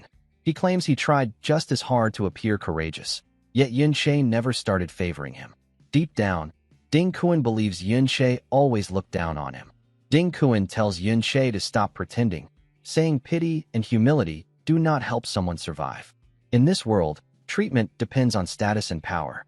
He insists he is not like Ben Ben, who, in his eyes, was influenced by Yun Che's values and wasted precious time that could have been used to gain levels or save people. And if Yun Che calls this betrayal, Ding Kun responds that Yun Che can choose Ben Ben, just as Ding Kun is free to choose others. He adds that Luo Wei, Yun Che's sworn brother, offered him greater power and higher status. Ding Kun challenges Yun Che to compare the lives of Ben Ben's descendants with his own, and to compare Yun Che's current position with Luo Wei's. Ding Kun demands an answer. Whose choice was the correct one? Filled with overwhelming rage, Yun Che unleashes his full strength. He attacks from multiple directions using his mirror world technique, and once again he breaks through Ding Kun's armor.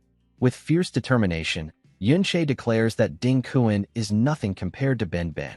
Hearing Yun Che's words, Ding Kun activates his berserker skill. His attack power surges to an incredible 300%, and his speed increases to 200%. The lower his health falls, the more his power and speed rise exponentially.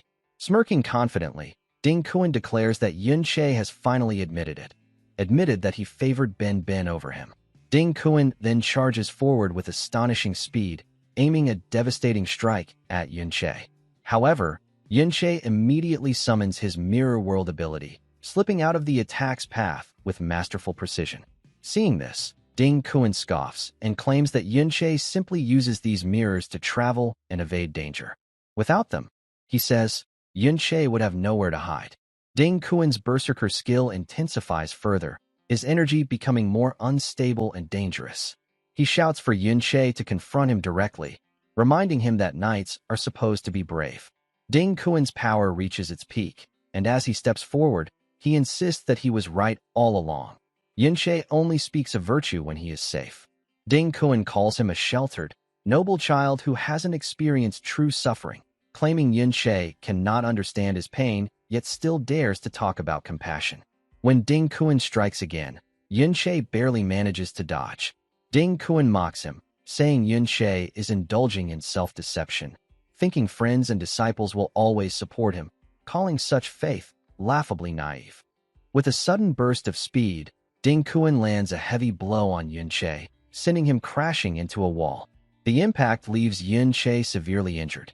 As Yun Che forces himself to stand, Ding Kuan tells him to look at his own condition. This is what Yun Che is without his mirrors.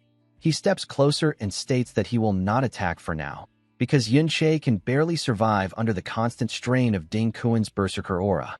Frustrated, Yun Che strikes at him, but Ding Kuan blocks effortlessly, commenting that Yun Che never used to be this weak. With a chilling smile, Ding Kuan explains that this is the price Yun Che pays for being naive. He even tells Yun Che he should feel grateful, because betrayal is what forces a person to grow. He adds that falling from a peak to the ordinary world must be unbearable, especially knowing that Luo Wei became the supreme king while Yun Che was branded a traitor. Ding Kuan then launches another heavy attack, sending Yun Che flying into another wall. Ding Kuan laughs bitterly and asks if Yun Che isn't jealous. Despite barely enduring the blow, Yun Che struggles back to his feet, gravely wounded. Ding Kuan observes him coldly and states that Yun Che's health is nearly depleted. With a smirk, he offers Yun Che a condition for survival: admit he was wrong, beg for mercy, and hand over the secret of necromancy. Only then, Ding Kuan claims, will he spare him.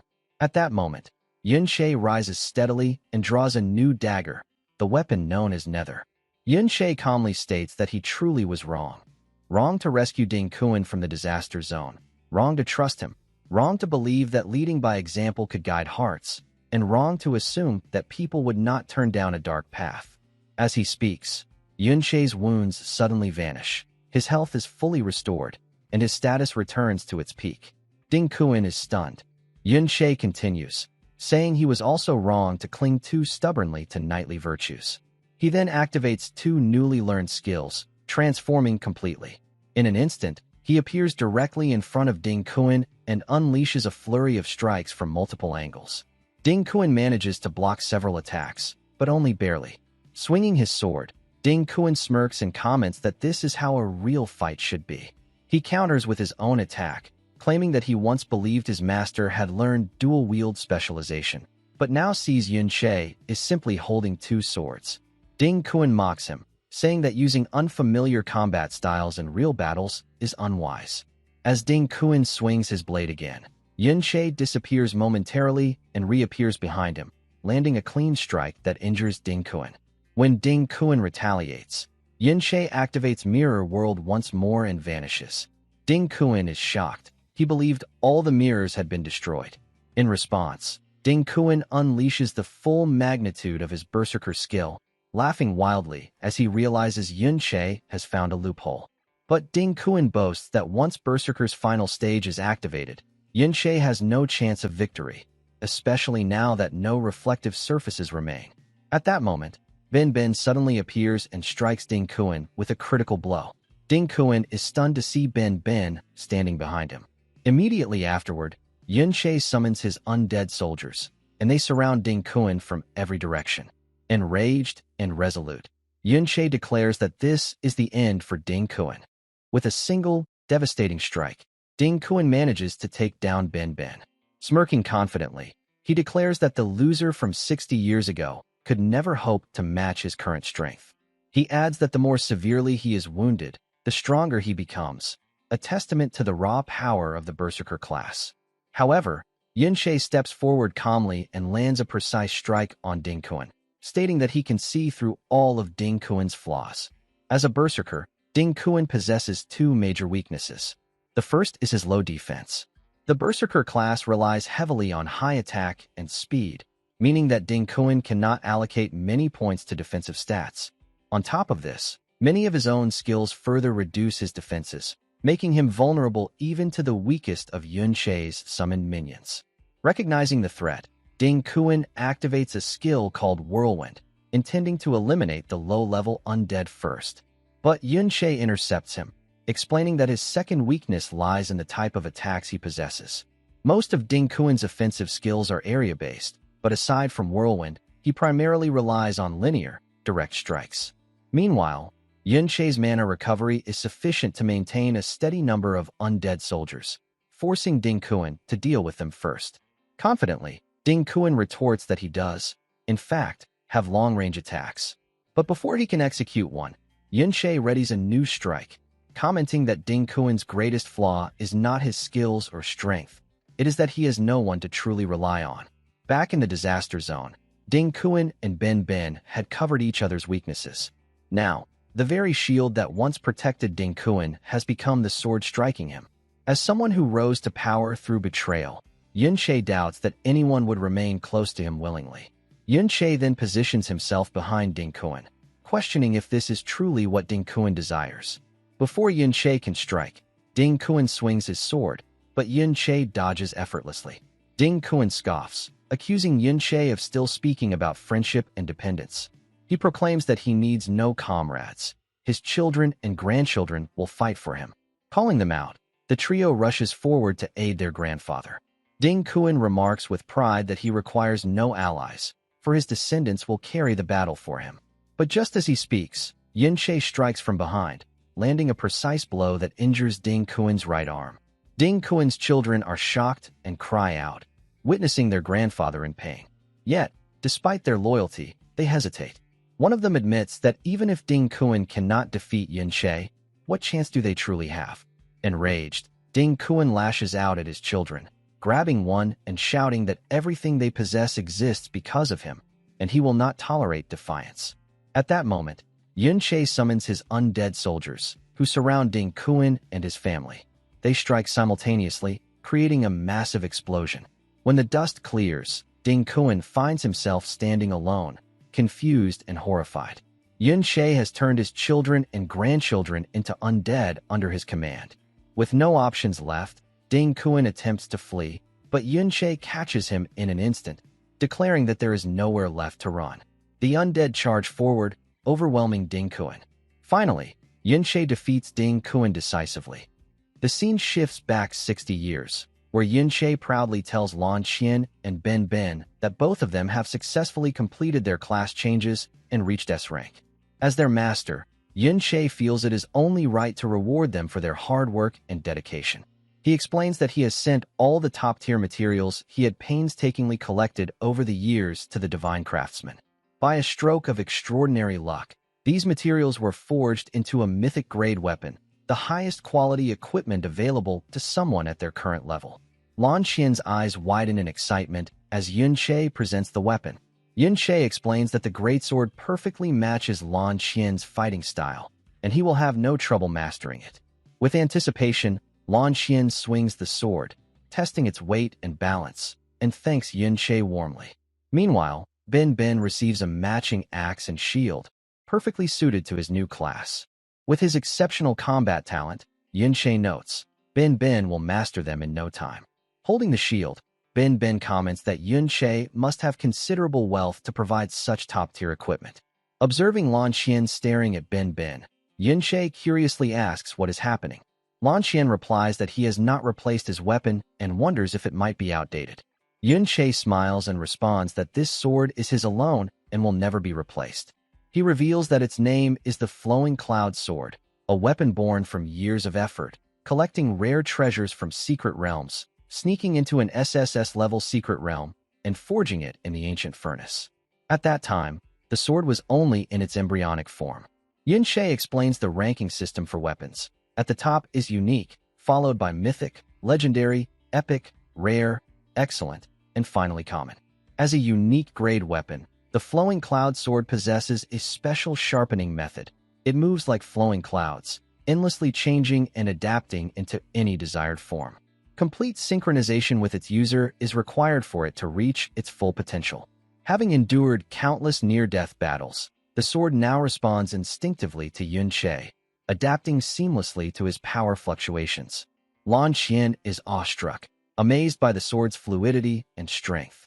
Yun Che then asks if Lan Xian would like to wield it, and Lan Xian eagerly accepts. But history takes a dark turn. Lan Xian ultimately betrays Yun Che and kills him, a sinister smirk on his face as he claims the unique grade weapon as his own. The scene returns to the present. Yun Che looks at the sword with a mixture of nostalgia and resolve. He steps forward, reflecting that during his time on the front lines of the secret realm, no matter how difficult the road became, he never retreated and always overcame hardship. Grasping the sword, Yun Che laments that he could have lived peacefully with his greatest weapon had it not been for Lan Xian's greed. He declares that the so-called title of hero now holds no meaning for him. Injured, Ding Kuan attempts to apologize to Yun Che, but Yun Che coldly responds that in Ding Kuan's hands, the flowing cloud sword is nothing more than a simple weapon. Ding Kuan had betrayed Yun Che solely for the sword and had also turned against Ben Ben. With a single decisive strike, Yun Che defeats Ding Kuan. The scene shifts again. Yun Che sits on Ding Kuan's throne, having turned him into an undead servant. Ding Kuan bows before him, and Yun Che silently reflects that his path of revenge has only just begun. To continue this journey, he must grow stronger. Yun Che contemplates the restrictions of the secret realm. Ordinary people today can reach roughly level 30 in their lifetime. Even those with exceptional talent who enter official organizations and rise through the ranks can only reach about level 60. This is because level 60 represents a massive threshold. Once someone completes a class transfer under specific conditions, they can evolve further, unlocking higher-tier equipment and exclusive skills. Class transfers require a class transfer certificate, an incredibly rare item. Even when secret realms were open to all in Yun Che's previous life, only 1 in 10,000 could transfer classes. In this current era, the certificate is tightly controlled by the government. Within the entire hero family, only Lan Xian possesses one. None of his descendants have ever transferred classes. The difference before and after a class transfer is immense, almost like the difference between heaven and earth. Lan Xian, for example, changed from a warrior to a berserker, learning exclusive skills and increasing his power several-fold. If Yun Che had not possessed the mirror world, he could never have defeated Lan Xian. Yun Che contemplates the possibilities. With the mirror world and a class transfer, how much stronger could he become? At that moment, a system window appears, scanning transferable classes. Among them are Battle Dancer and a few others. Yun Che considers carefully, thinking to himself that his choice has long been determined. Among the rare chanting classes capable of successful transfer, only one offers the offensive skills he desires. Resolute, he selects Battle Dancer. Immediately, another window appears, inquiring whether Yun Che would like to reverse the Battle Dancer class. Surprised, Yun Che realizes that the class can indeed be reversed, offering him further strategic possibilities for the battles to come. From the basic set of 8 professions, such as priests, warriors, and several others, multiple branches of advanced professions can be developed over time. Different advanced professions have their own unique specialties and strengths, but there are always exceptions, because there are many hidden advanced professions that are far more difficult to unlock. Generally, the higher the requirements, the stronger the profession becomes after advancement. For example, in order to advance into the Battle Dancer profession, one must, quite counterintuitively, raise speed to above 55, while spirit must be above 65, which is generally impossible for a typical caster who focuses on extreme stat allocation in other areas. Another advancement requirement is a monster core, which is a crystal that needs to be filled with energy. However, using it is far too difficult for a caster without strong attack abilities, so only a very small number of people can successfully advance. Now, the Battle Dancer profession has undergone a reversal enhancement in the mirror world, and the advancement quest requirements have also been reversed and multiplied. The profession is now named Peace Dancer, and the advancement requirement is 5 life nurseries. Seeing this, Yun Che states that the requirement is a bit too exaggerated. Yun Che wonders what exactly the benchmark is for the mirror reversal, and he believes that the reversed requirement should at least be on the same level as the monster core, which is a treasure that continuously produces potions capable of fully restoring HP. Yun-Che thinks to himself that each life nursery could be fiercely sought after by many professionals, and with just one of them, a team might not even need a healing position anymore. Yet Yun-Che needs 5 of them just to advance. Yun-Che then stands up, realizing that with such high requirements, this profession must become absurdly strong after advancement. As Yun-Che enters the mirror world, he originally thought that mirror skill upgrades would slowly unlock and gradually improve the mirror world, but it seems that it is not that simple. Then we see an orc chief inside the mirror world. After level 3, the mirror world contains not only ordinary monsters, but also secret realm lords, replicas, and many souls, which now seem far more numerous than initially seen. Plus, even profession advancement can be reversed, and each level's functions can be further explored and developed further. As Yun-Che enters the mirror world and faces the orc chief, Yun-Che thinks to himself that for now, the priority is on advancement that can quickly increase his power. Then Ding Kuan comes in and tells Yun-Che that it is time to leave. Then, with a single strike, Yun-Che defeats the orc chief, levels up as well, and acquires legendary equipment called the Great Fong Necklace. Yun-Che clears the secret realm by defeating the Lord Chief. Yun-Che is now at level 50, and all his other stats have increased as well. Then we come to the outside, where the secret realm dissipates. The heroes gathered there are stunned to see this and wonder what is going on and how the secret realm disappeared, since they were never allowed to enter. Everyone realizes that the hero family might be in danger and rushes to check the situation. As the heroes enter, they are shocked to see that Ding Jian has been taken down. Instantly, the news spreads around the world that the hero family has been defeated and no suspect has been found. Kaio's parents are stunned to hear this news, as they cannot believe that Yun-Che defeated Dong. Then the scene shifts to a soldier captain, who shows his subordinates a picture of the culprit and tells them that it is their duty to capture him, encouraging his subordinates to do their best. Then the scene shifts to a man sitting on a throne. It is the Supreme King, Luo Wei, and Luo Wei is stunned to hear that Xiao Lanqian is dead. One of Luo Wei's subordinates reports that soldiers were deployed outside, yet they only learned what happened afterward. Luo Wei then inquires about what they found. The subordinate replies that none of the officers who were guarding Ding Kuan know what actually happened, and that he also checked the entry and exit records thoroughly. In addition, he retrieved information from the Public Security Department. At present, the most obvious suspects are Yun-Sha and Yun-Che.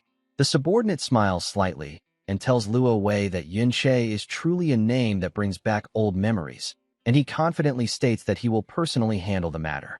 Then the scene shifts to the academy, where everyone is talking about the secret hero realm incident, and they cannot understand who could be bold enough to challenge the heroes in such a way. Meanwhile, as Yun-Sha walks through the academy, she hears the students discussing the situation. Yun-Sha thinks to herself that Yun-Che actually defeated King Kuan directly. Yun-Sha realizes that she was an accomplice who helped Yun-Che enter the secret hero realm. Yun-Sha wonders whether she should report what happened, but she also thinks that after doing something like this, she and Yun-Che may never meet again in this lifetime.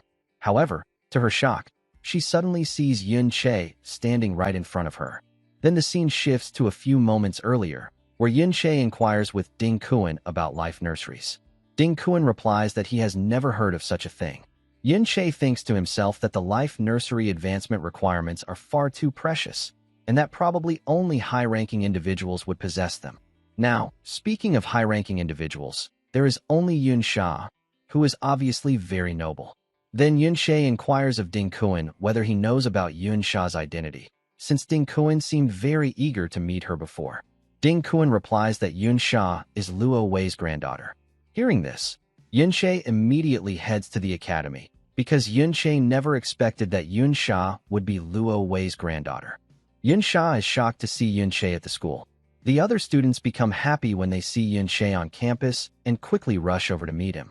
The students inquire whether Yun-Che became tired after fighting the Wandering Lord, which is why he took a few days off.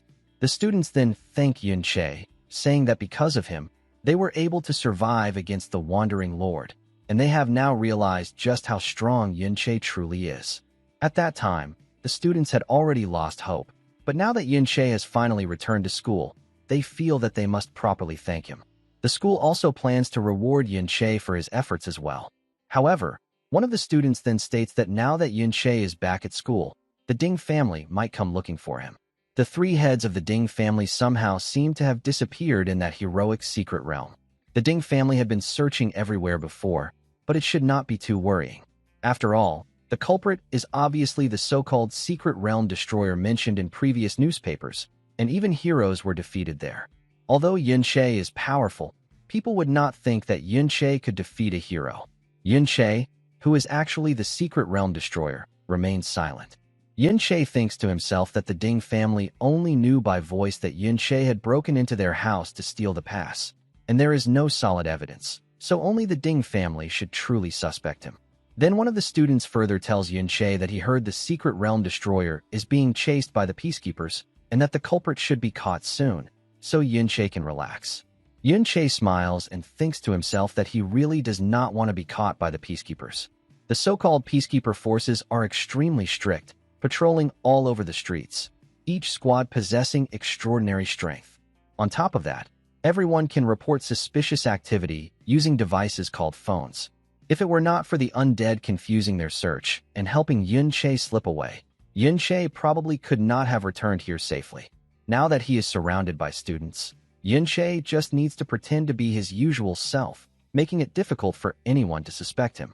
Most importantly, at school, Yun-Che can quietly learn about this era without drawing attention to himself. Then one student states that in the end, it is actually all the secret realm destroyer's fault. If not for that person, Yun-Che and the other students would not have been suspected at all. Since even heroes were taken down, the students become angry and say that such a person must be truly wicked. Hearing this, Yun-Che thinks to himself that hero Ding Kuan, whom the students had known since childhood, was promoted by Luo Wei. Even if Yun-Che was responsible for Ding Kuan's fall, the students' views would not easily change. Then one student remarks that he read that the hero was actually not like how the books described him, and many people say that they heard similar things as well. At that moment, one student explains that he has a video. Meanwhile, Yun-Che is stunned to see the students reacting like this, because someone secretly recorded the moment when the hero's secret realm dissipated. The people inside were injured, and apparently they had long been controlled by the Ding family. The students are shocked when they see this footage. Meanwhile, Yun-Che wonders whether things might finally begin to change. But then one student questions where that person even got the video, asking how it could be recorded when the area was guarded by the army. Hearing this, most of the students agree that the video must be fake, believing that someone with hidden motives is deliberately trying to damage the image of the heroes. At that moment, Yun-Sha arrives and states that this video is, of course, real, because she was recently invited to visit the hero's secret realm herself. She explains that the video only shows a very small part of what truly happened, and that it is not a secret even among the upper class. Hearing that Yun-Sha also agrees that the video is real, the students begin to think that it might actually be true. Then Yun-Sha grabs Yun-Che and tells him to follow her. The students are shocked when they see this happen. Yun-Sha then inquires why Yun-Che came back, asking whether Yun-Che is not afraid of being investigated by the peacekeepers, and whether Yun-Che thinks only the peacekeepers will trouble him. She also asks whether Yun-Che is not afraid that Yun-Sha herself might turn him in. Hearing this, Yun-Che replies that he already said this before, and that Yun-Che believes Yun-Sha's nature would not turn bad. Yun-Sha does not seem impressed by this answer. Then Yun-Che states that with the evil deeds of the hero families, their downfall is well-deserved. Yun-Sha reminds Yun-Che that he still owes her another favor. Hearing this, Yun-Che tells Yun-Sha not to worry, saying that he knows exactly what she means. Even though Yun-Sha is Luo Wei's granddaughter, Yun-Che wonders why she helped him enter the hero's secret realm in the first place. He thinks that maybe Yun-Sha could not stand the Ding family's actions, but to challenge Luo Wei, deceiving and using Yun-Sha might also become a possible path. Then Yun-Che inquires whether Yun-Sha knows about life nurseries. Yun-Sha replies yes, saying that they are the items that produce life essence, and that their school principal has one. Then the scene shifts to Yun-Che standing outside the principal's office. Yun-Che enters the mirror world and goes inside the principal's office through that method. Yun-Sha had told Yun-Che that the principal collected a world tree sapling and treasured it greatly. As far as Yun-Sha knows, almost all life nurseries were obtained by the principal through every possible means, and were used to water and nourish that treasured sapling.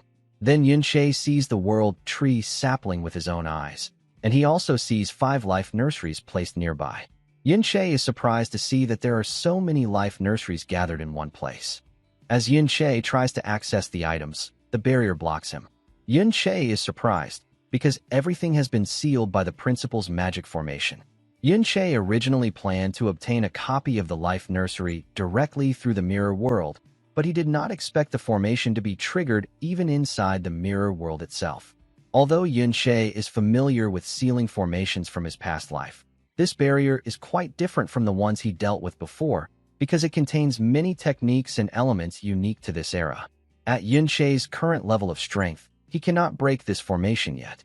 Even if Yunshe's attack power were enough, forcibly destroying the formation would also destroy the items inside, which would defeat the entire purpose. Because of this, Yunshe decides to leave for now and not act recklessly. As Yunshe leaves the room, he sees the principal, named Bolin, who is level 89. Yunshe immediately realizes that this person's strength is far superior to Lan Qian's. If Yunshe does not change his class, he is afraid that he will not be able to defeat the principal in a direct confrontation. Therefore, there are only 2 ways to obtain the life nurseries inside. The first is to wait for the principal to open the barrier himself and then obtain them through the mirror world. The second is to properly study this era, familiarize himself with the unfamiliar aspects of the barrier, and eventually find a method to break through it safely. Then Yunshe goes to the library and decides to start reading general knowledge books first, because building a solid foundation is more important than anything else at this stage. Yunshe also plans to deal with Ding Kuan first. Yunshe realizes that he was too impatient when he first revived, and since times have changed so much, if Yunshe does not fully understand this world, he is afraid that he will not be able to properly face Luo Wei later on. Earlier, Yunshe dismantled some of the machines that he had copied, but he could not figure them out at all. Yunshe also heard that Luo Wei was the driving force behind this technological development, which makes Yunshe wonder where Luo Wei even got these ideas from. Yunshe then reads about how mana cores are used and wonders whether the principal is also involved in these developments. Other than dungeon items, many of the basic parts are easy to understand, but the way they interact with dungeon materials is filled with unanswered questions. Although some questions are explained, even more new questions appear, and much of the knowledge is vague and requires checking many other books. The most crucial information might not even be recorded in common publications. The more popular a book is, the more likely it is to be censored or simplified. Perhaps only some unpopular, niche books, or even rare copies, contain what Yunshe truly wants. However, among those types of books, there are even more useless ones, and just screening through them will probably take a lot of time and effort. Then Yunshe sees a girl sitting alone and quietly reading a book. Yunshe recognizes her, and it is Yin. Yunshe wonders what Yin is doing here, because he usually always sees her together with Yunsha. Yunshe thinks that since she is the guard of Luo Wei's granddaughter, could she be investigating something as well? When Yin sees Yunshe, she becomes angry upon spotting him. Yunshe tells Yin to calm down and explains that he is just here to get a book. Yin inquires which book he is looking for. Yunshe replies that he does not know exactly which one either. Yin becomes frustrated when she hears this answer. Yunshe further tells Yin that he wants a book whose content is about the principles of dungeon products and mechanical structures.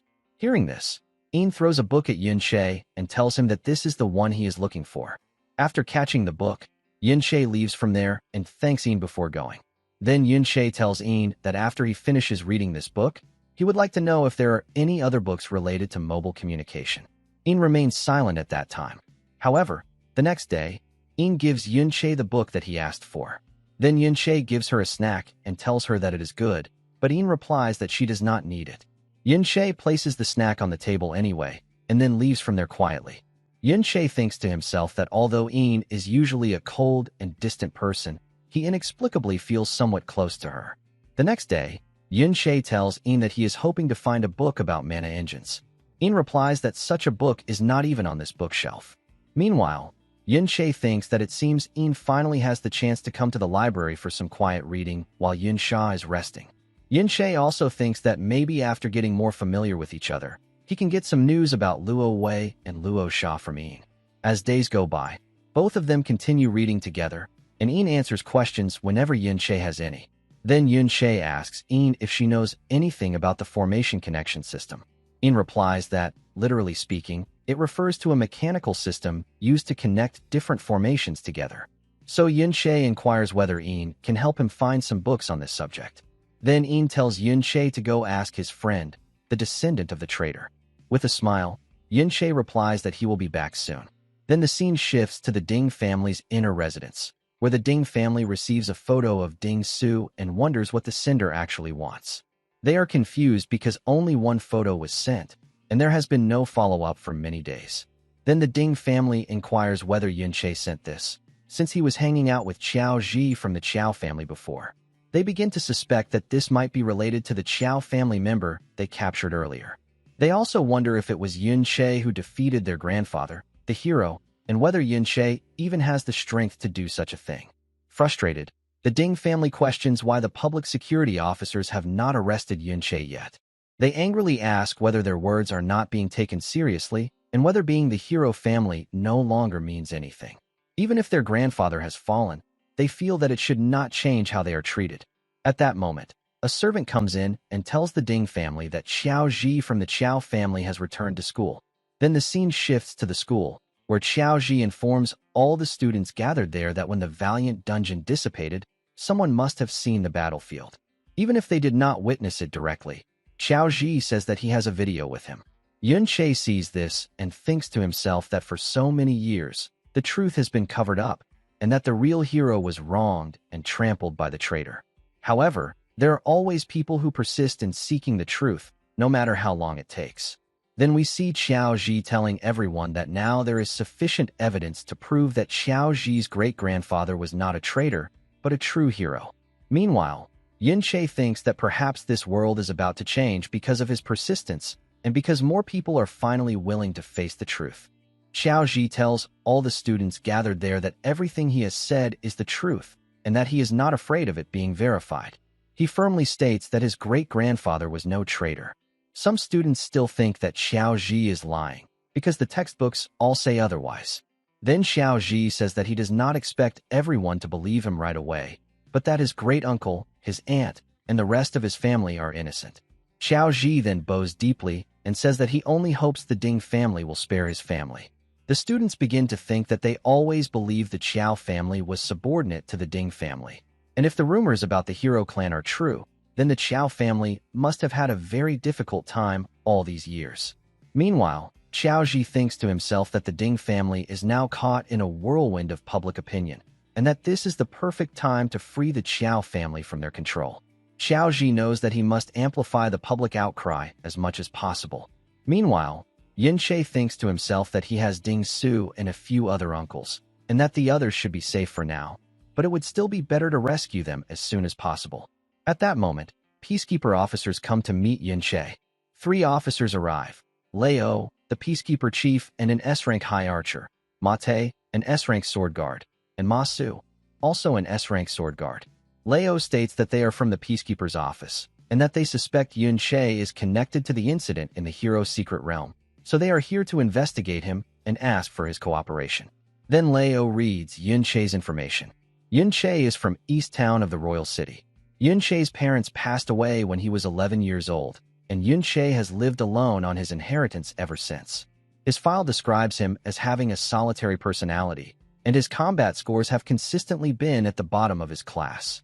However, Leo remarks that this is Yun-Shae's old file, and that Yun-Shae has been a little different lately. Yun-Shae fought off numerous wandering species in the Valiant Secret Realm and defeated the Wandering Lord. After that, Yun-Shae disappeared for a while, at the same time as the Ding family's 3rd son, and Yun-Shae just so happened to reappear right after the incident in the hero's secret realm. So Leo inquires how Yun-Shae's strength suddenly increased to this level, where Yun-Shae was during that time, and what Yun-Shae was doing. Yun-Shae replies that he did not return to school because the hidden boss in the Valiant Secret Realm was terrifying, so he left to clear his head. Yun-Shae also says that he does possess strength far beyond his peers, and that he simply liked to hide it before. However, Yun-Shae asks whether Leo really thinks suspecting him of defeating a hero is going too far. At Yun-Shae's age, he has not even had a class change yet. So how could he defeat a hero who was, at the very least, a class changed user? Besides, Yun-Che asks why he would do any of this at all, since he has no motive. Hearing this, Leo replies that a regular student certainly would not have the motive or the power to do such things. But Leo has heard that there are class-changed users in this world with skills that make them unrecognizable even to themselves, let alone to others. Leo then asks whether Yun-Che is one of them. Yun-Che replies that he is just a student. Then Leo uses his Dispel Disguise spell, but the activation fails. Seeing this, Leo wonders whether Yun-Che's skill level is higher than his own. Leo then explains that at Yun-Che's age, Yun-Che should have just started learning the principles of communication machinery. Yun-Che replies that isn't that something graduates study, and that he has not even mastered connecting the job system to common machinery yet. The three officers are shocked to hear this. Then Leo says that this will be all for today and leaves, telling Yun-Che that he will be back. As they leave, Yun-Che thinks that it is a good thing he has been reading a lot of general knowledge books lately, mostly textbooks, and that he managed to send those officers away for now. However, he knows that they are only the beginning. Yun-Che remembers what Ding Kuan told him, that Ding Kuan was working under Luo Wei to lure out people connected to Yun-Che's master, and that if Ding Kuan were taken down, Luo Wei would definitely send his shadow guards to investigate. Their strength is far beyond Ding Kuan's. Yun-Che thinks to himself that the people Luo Wei sends will not play by the rules like these peacekeepers. If Yun-Che does not get a class change soon, the risk will be too great. But the principal is only at school for 1 hour each day, and Yun-Che has not seen him enter the vault even once, let alone activate the array formation. So trying to obtain the life nursery using only the mirror world probably will not work within this short amount of time. Then the scene shifts to outside, where Leo reports everything that he has found in his investigation to the man sent by Luo Wei. Leo further explains that the main suspects are Yun-Che and Yun-Sha, Her Highness. Hearing this, the man tells Leo to leave Yun-Sha out of the question, but says that Een, who is always by Yun-Sha's side, is someone they need to look into carefully, because Een is the descendant of the traitorous Yun clan. The man also tells Leo that this student named Yun-Che, who shares the same surname, is extremely suspicious as well. He orders Leo to keep a close eye on this student named Yun-Che, and if anything seems out of the ordinary, he will authorize Leo to take action against Yun-Che. Then the scene shifts to Yun-Che, who instantly realizes that someone is watching him. Because of that, Yun-Che decides to maintain his disguise and act normally from now on. Yun-Che goes to the cafeteria and eats his meal there like all the other students, and he genuinely finds the food very delicious. Yun-Che remembers that in his past life, he mostly ate while on the move and slept out in the open, and he never had the chance to eat anything this refined and tasty. Meanwhile, the other students do not like the cafeteria food very much at all. One student comes up to Yun-Che and asks why Yun-Che is eating the cafeteria food so enthusiastically. Yun-Che casually replies that it is simply because he is hungry. Then the scene shifts to Yun-Che at night, where Yun-Che starts questioning what he is even doing at this point. The secret realms are all tightly controlled, so normal people can only reach around level 30 or so, and Yun-Che wonders how he could possibly find any real leads in a place meant only for ordinary people.